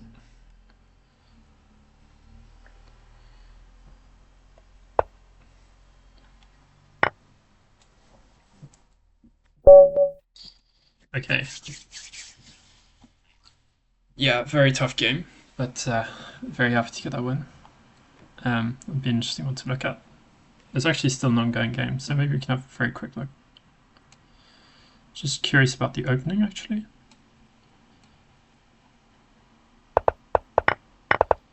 I don't think knight f4 is so great, is it? Okay, it's actually been played quite a lot.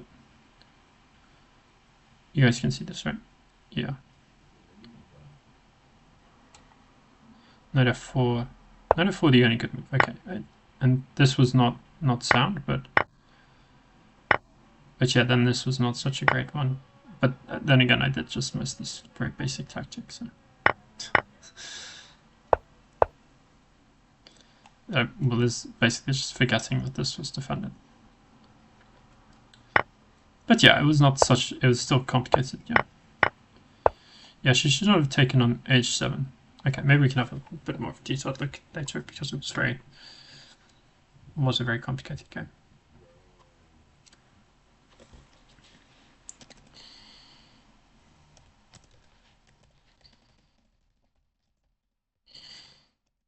Yeah, I'm just telling my opponents it was a very interesting game.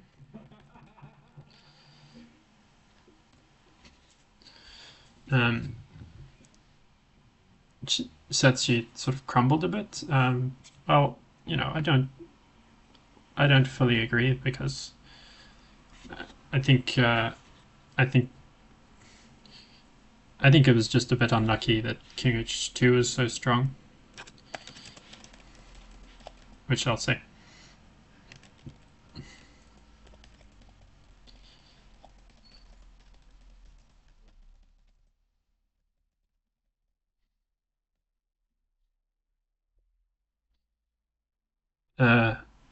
I wonder if that was the. I wonder. Yeah, I guess we can have a look at that. Whether that was the only move.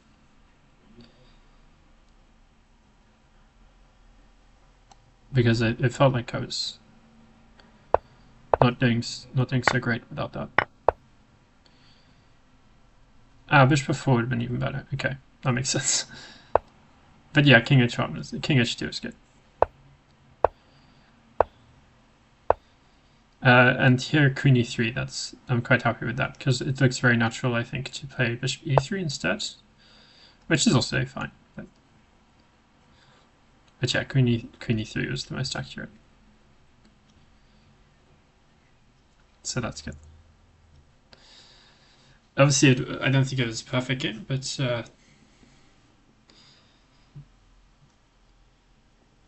it was certainly a fun game. So.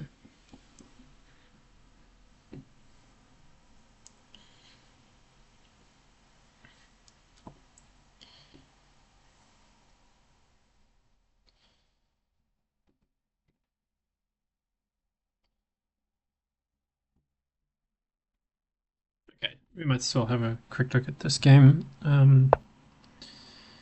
So why is this going this way? Sorry. Okay. Sorry for confusing you there. So that means that black is on the verge of promoting this pawn.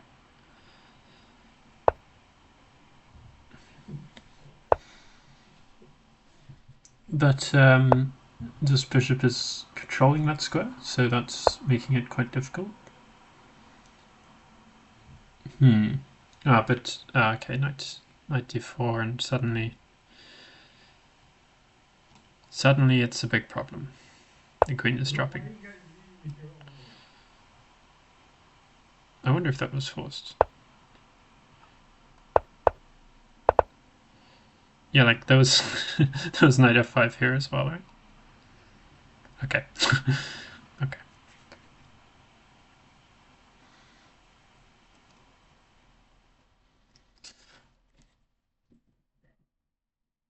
That was just an unfortunate situation.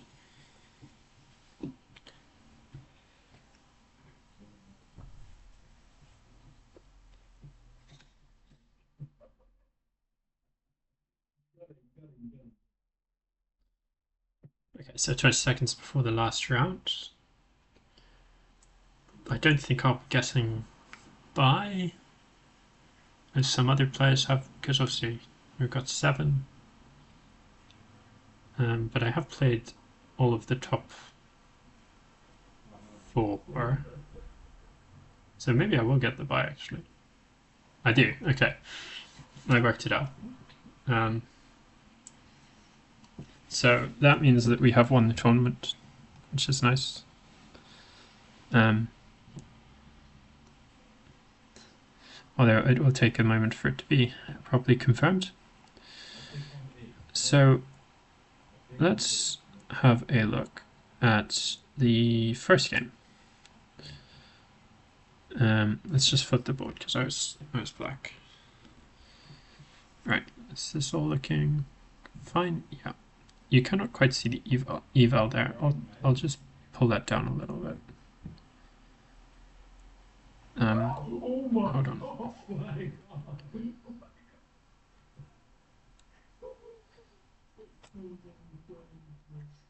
Okay. And obviously you need to see my beautiful face, right? So just put that back up.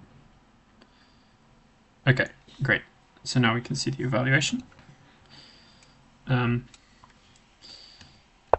Yeah, so this was an interesting one, and I thought I was in a bit of trouble at some point, but let's see how real those fears were.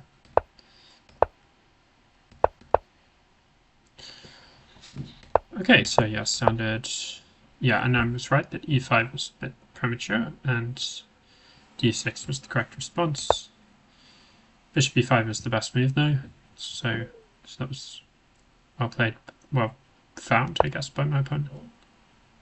Bishop d7, oops, sorry, takes.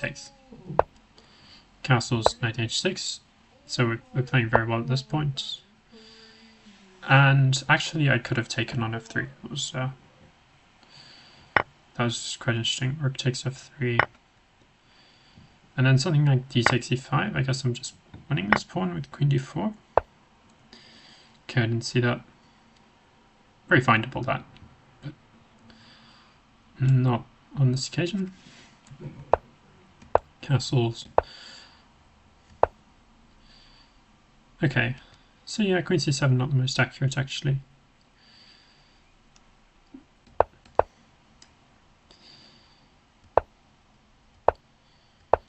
Yeah, and here I think I made quite a big mistake with b5, not responding to his created threat of g4 because the pawn was on c3.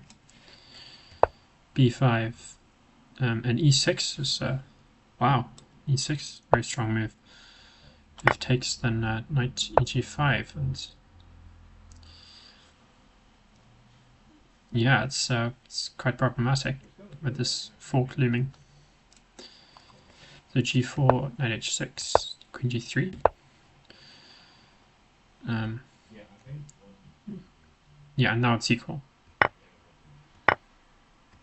Yeah, and again, I was right. I was seeing his ideas, but I was not playing moves that did anything about them, which was a bit frustrating. Yeah, and he plays f5, but a bit too late. And if I'd played rook f8, I would have survived the worst of the damage. Notice that rook a8 is not so strong because of f6. And if I take on e4 and he takes on g7, then I have to take back with the king. Whereas if in the other scenario, let's say f6 here, takes on g7, I've got time to make a different move, such as bringing this bishop back and preparing this battery. That just goes to show you the differences that the tiny details can make.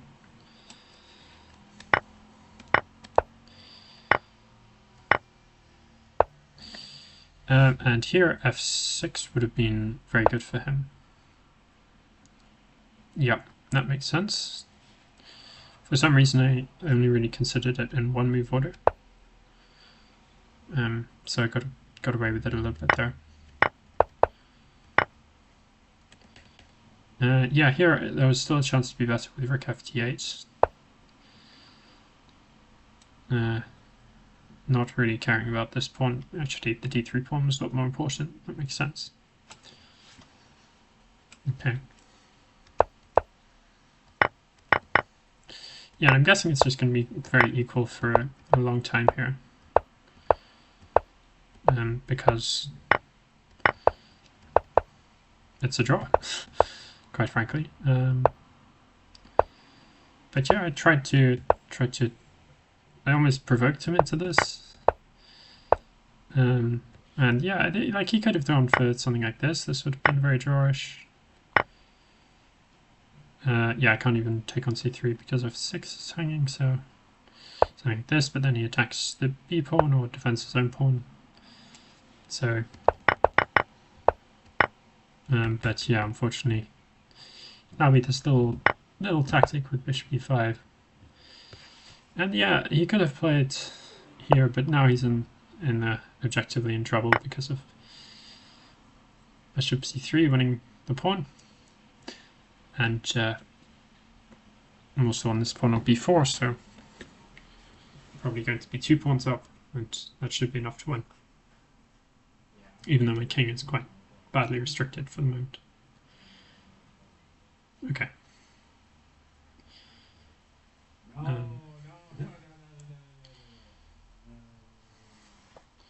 Yeah, so this other game was also quite shameful. This is called the Bayer Gambit, for anyone who's curious. D takes e5. Yeah, this was all fine. I played the opening quite well.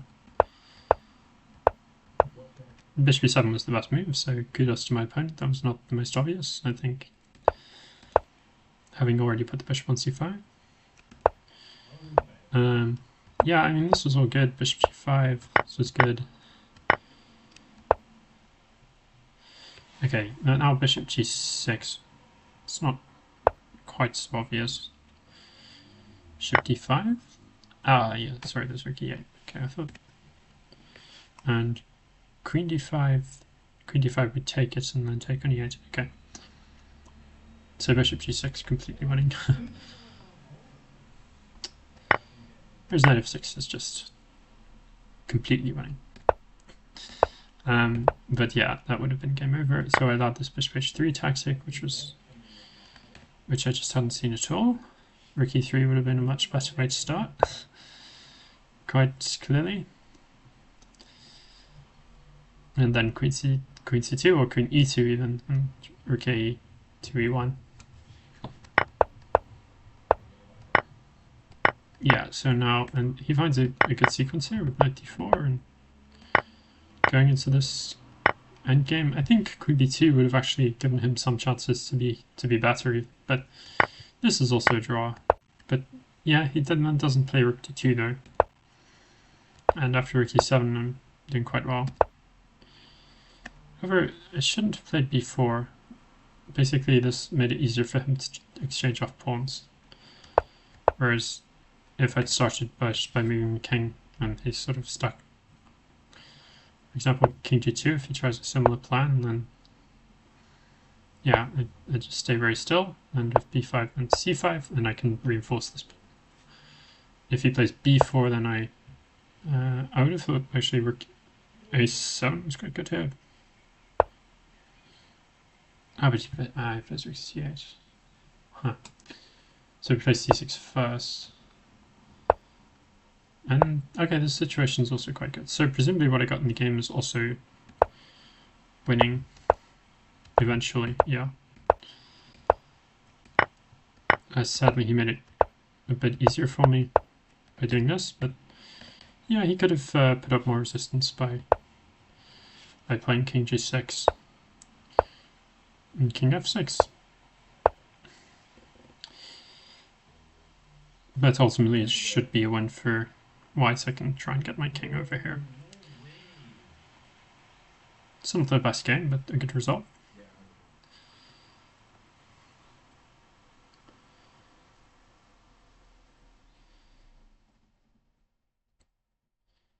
Okay, this I felt was one of my better games. I think the main point here was just flip this again, see it from my perspective. Yeah, obviously white is a bit better, but it's the risk you take with the Alekhine to try and get the funky positions. You've got to give away something, and that something is objective equality. Okay, bishop e7 was fine. That's good. Why's my book here not working? Okay, now it is. Great. Yeah, bishop e2. And okay, I played bishop g4, which has been tried by not so many strong players. Queen d7. Yeah, and c5. Okay, so he's still better. I'm actually a little bit surprised about that. But and even Lydia Dominguez has played this. That's very surprising. Queen. Yeah, I just felt this gave me quite easy play, and to a certain extent that is true. It was obviously correct here not to exchange off the bishop. That would have given him a much greater initiative.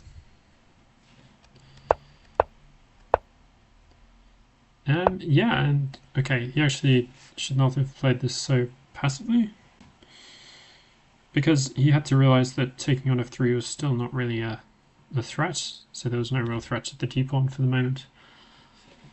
And he just had to get on with it with b4. But after rook fd1, f6 best move, and bishop takes is good as well. G takes maybe a tiny bit better. Okay, but I like to play with active pieces, so g4 not so great, I think. Now he's in trouble. And this whole operation just just landed him in a pretty stunning game. Not have to play this. I thought king f2 maybe, but I guess. Okay, rook f8. I'm getting from different angles. See, this stupid computer wanted to close this file, whereas now we can use it.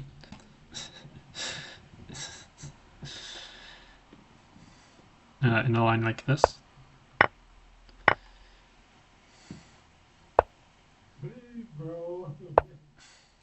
Bang! Look at that. Obviously I wouldn't have found that, but it's fun to speculate. Oh shit! Oh my god, yeah. Okay, still 3 games going on. So I'll just have quite a quick look through this. I think we did see some of the main points.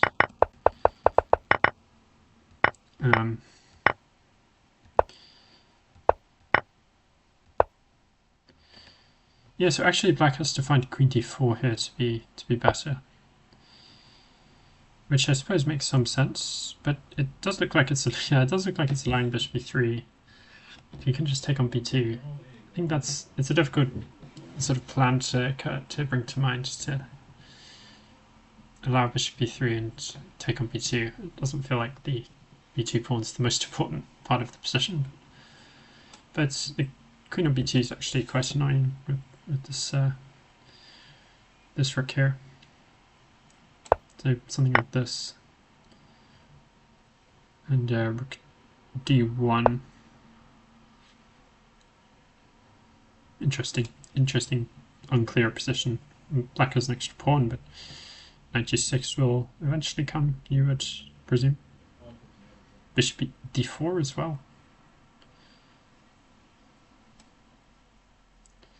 Yeah, bishop d7 is a good idea to cause white some problems on the diagonal. Okay, so yeah, but now I win the exchange, and it's actually quite good, and I should have just been greedy and taken on g7 as well. But this didn't feel so obvious to me. Obviously, I considered it, but yeah. d4 is a good find by her. Maybe bishop b3 is just a bit silly then. Check, and now I played bishop f4, but yeah, no, after e5 I would have been in trouble. Because I can't take on e5. That's the whole point. Because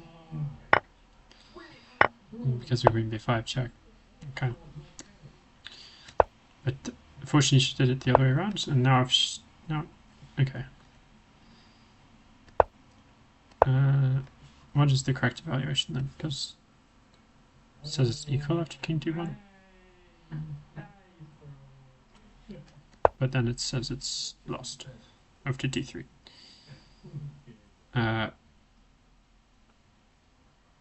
Which is curious. So okay, so it is lost.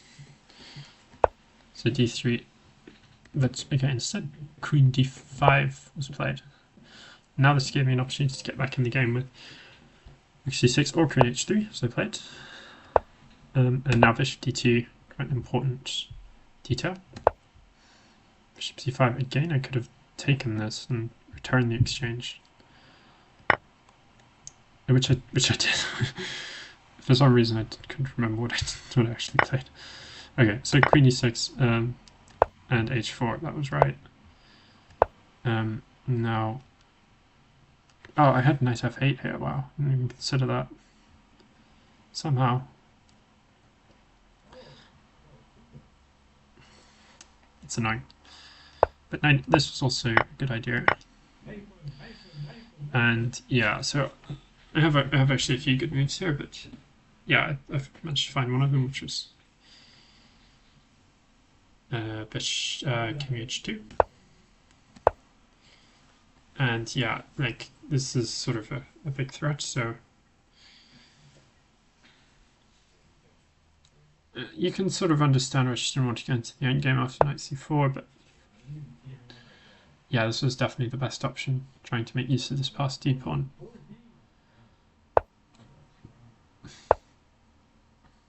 I think it's probably just a lost endgame, right? Yeah.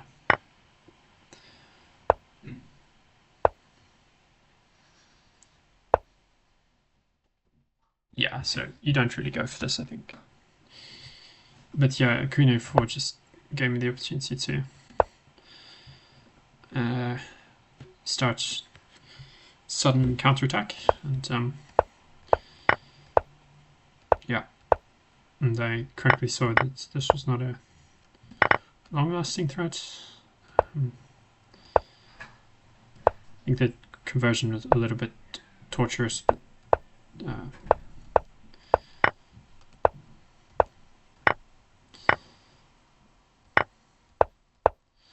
I don't think I've ever let it. Queen d4 would have been a lot easier. Okay. Okay, I don't think I've ever let it go.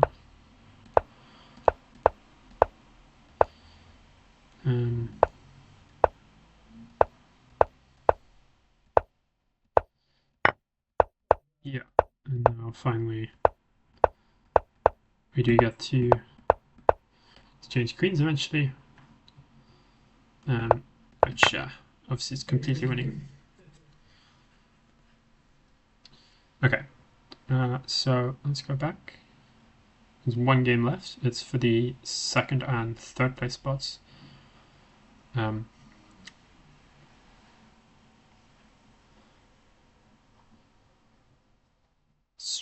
So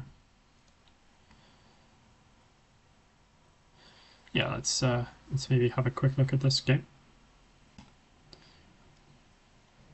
I don't know why it's being so slow at the moment, but hopefully we will be able to have a look.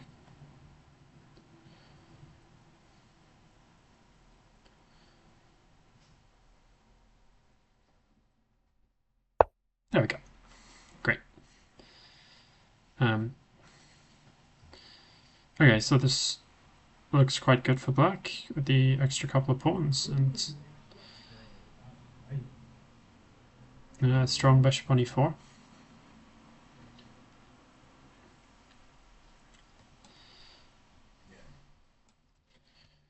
For e5, knight f3, knight c6, d4, so Scotch game.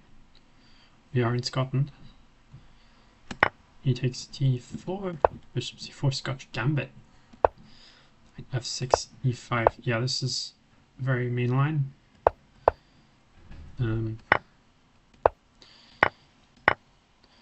Yeah, this is one of the drier versions, I think.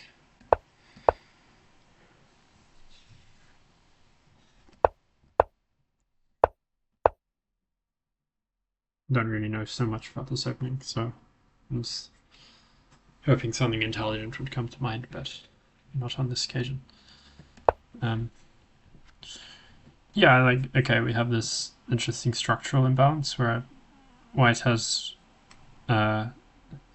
43 on the, let's make this a different color.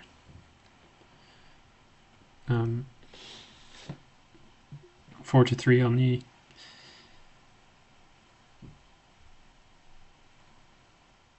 king side, and black has this 43 on the queen side, but it's a little bit harder to make use of. But it's but with black also having the two bishops, if eventually c5 and d4 you can get in, then you could argue that black's position actually has more potential, whereas it's going to be quite difficult for white to generate the real chances to attack.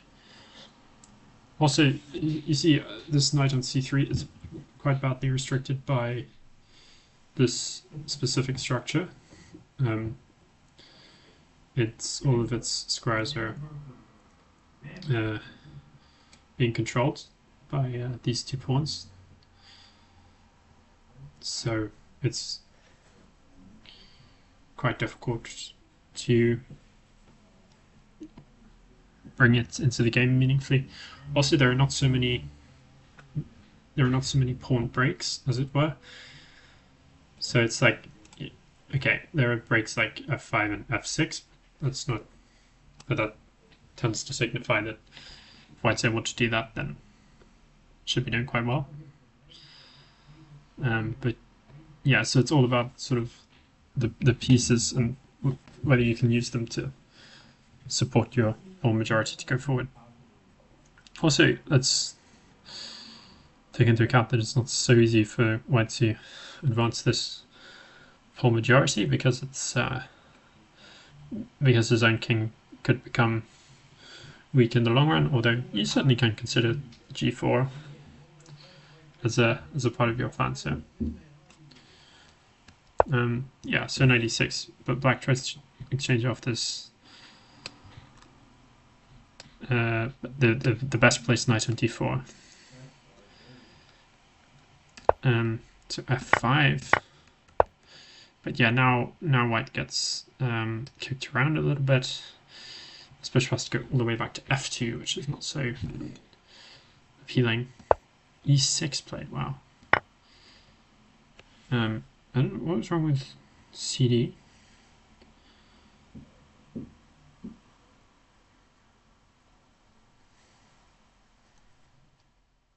I don't know.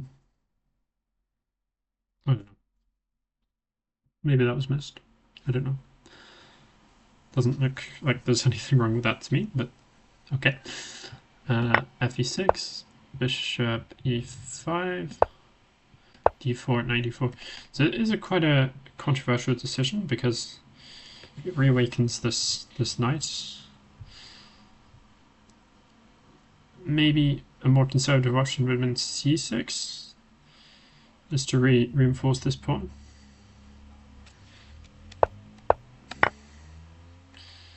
But yeah, this also wins a pawn, so you can't really argue with it. And eventually black went on to win.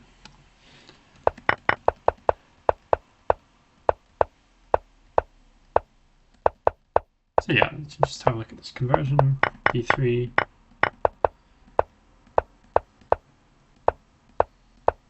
And slowly bring the pieces, and well, actually this is not so great for, not such a big advantage as white used to have, I think, but as black used to have, but white ran out of time. Let's have a guess at the evaluation, shall we? I think it's about,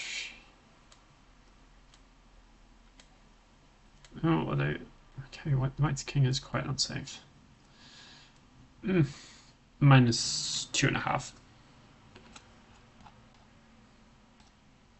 Oh, it's only -1. See, it's never as bad as you think it is.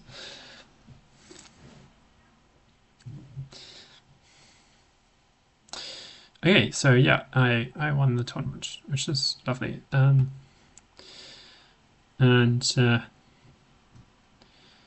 Yeah, very happy with that, of course. And